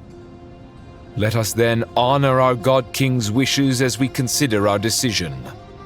I do not mean to mock these proceedings, but what is the point of a unanimous vote when we know that the last of the 7 pillars, the Dendro Dragon Apep, will never communicate with us? This will no doubt surprise your mechanical mind, and I have no intention of trying to persuade you it is true. But Apep is, in fact, healing the Dendro Archon as we speak. Huh? Can someone attest to this? Do we have any proof? I ask the 3 kings, can any of you vouch for the truth of this claim? Naturally, the Ibis King, Thoth. What? It was Thoth's disciples who revealed the truth to us. We need not debate its veracity. Simply let Thoth bear accountability. That way the rest of us may have a clear conscience. Harishef, you diabolical fiend! I awakened our former colleagues for you, supported your opinion, and backed your decision. What sort of fiend would do that? I miss the days when Hermanubis was still around. At times like this, he would offer to take accountability. What are you trying to say? Is my word worth less to you than Hermanubis's? Hypocrite though you are, Lord Thoth, you are humorous in equal measure. How could we bear not to associate with a character such as you? I, Saint Shezpank, approve the Goat King's proposal. Since King Deshret is no more, we shall receive no reprimand for acting beyond our remit. Nevertheless, I sincerely hope that those before us understand the significance of what they intend to do. Remember, the moment that Aru is liberated, the myriad souls residing within the Golden Slumber will return to the ley lines. And once the ley lines flow again, these souls shall in turn be received by Irminsul. To take this step is to bring the perfect afterlife created by our king to a permanent end. We understand that well, and we have decided to proceed regardless. Furthermore, the contemporary human perspective would contend that confining souls in this way is no act of benevolence. The deceased have a right to rest in peace. King Deshret's creation is clearly a place of rest and peace. It is just that many do not see it this way. But no matter. Saint Binu approves. Hermanubis' representative and the Dendro Dragon Apep made their choice ahead of time, while the Goat King, Ibis King, and Crocodile King have also granted permission to liberate Aru.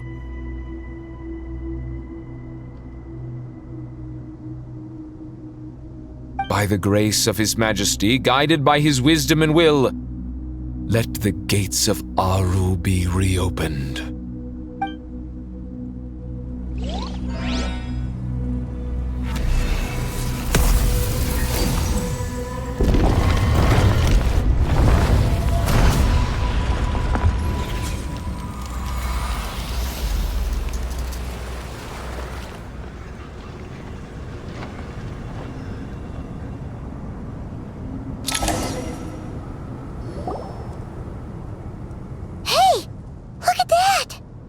What's this? Are we under attack? No. Wait, it's...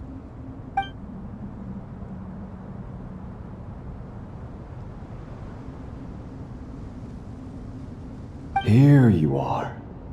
Through the sands of time. I see you. Father. Father, is it really you? It's Chet's father, Jibriel! That's right! He entered the Golden Slumber, didn't he? I smell blood and sand on you. You've grown, strong as a wild beast, and without shedding a tear. You have to leave, don't you? Please, just answer me this. What should I do for you? This meeting is a blessing from the gods. My soul, once imprisoned along with that of Samael, is finally free. I am truly grateful for the chance to see you again. That the dead should meet the living is itself a miracle. One brief, precious moment is enough. Enough to set my heart at ease. Do not weep for me, Jet. I know you will accomplish many great things in your life. You will go further and climb higher than I ever did. All I ask is that you take good care of yourself.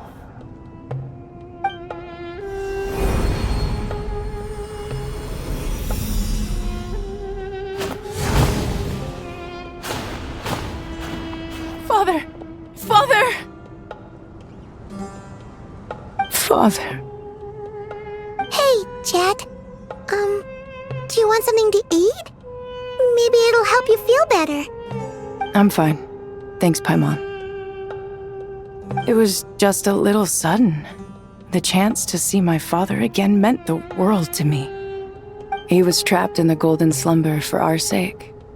And now, after all this time, he can finally rest in peace. I'm glad. It's a huge relief. You've grown strong, Jet. More than enough to fend for yourself. Yeah. I'll leave the past in my memory where it belongs. My family, the good times and the bad. Goodbye, Father.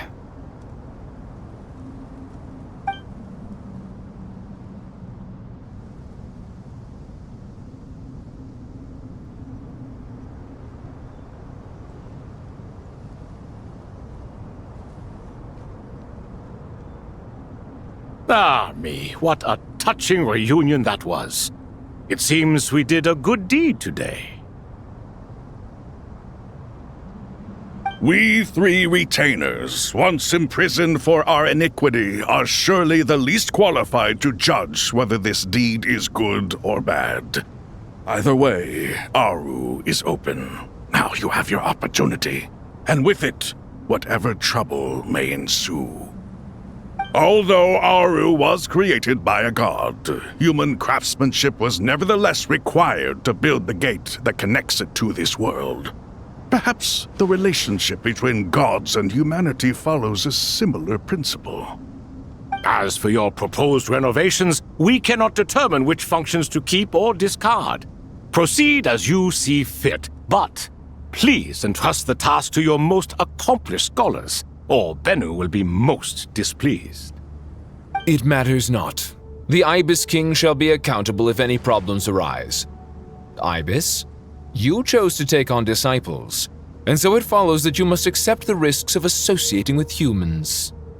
If I'd known you'd be like this, I would have locked all of you away in Aru, never to leave again for all eternity. All of us? What does this have to do with me? Vilify me no further. Scholars, since you have liberated Aru, allow me to present you with a gift. Using Aru's power, we shall install a defense mechanism at our king's mausoleum. You must be guarded even against Irminsul itself. This shall afford you some convenience. Unseen and unheard. From this moment forth, none may by sight or hearing perceive anything said or done within the mausoleum. Amazing. And all this is achieved just with the power of Aru? With technology from the heavens, the possibilities are endless. Just because King Deshret did not use it for this purpose does not mean that it cannot be done. So, marvel away. This is the reward you have earned. All right. Well, that resolves the issue of confidentiality. What about the technical side? Do we have the manpower? Why, yes. I've already contacted them. They'll be here soon.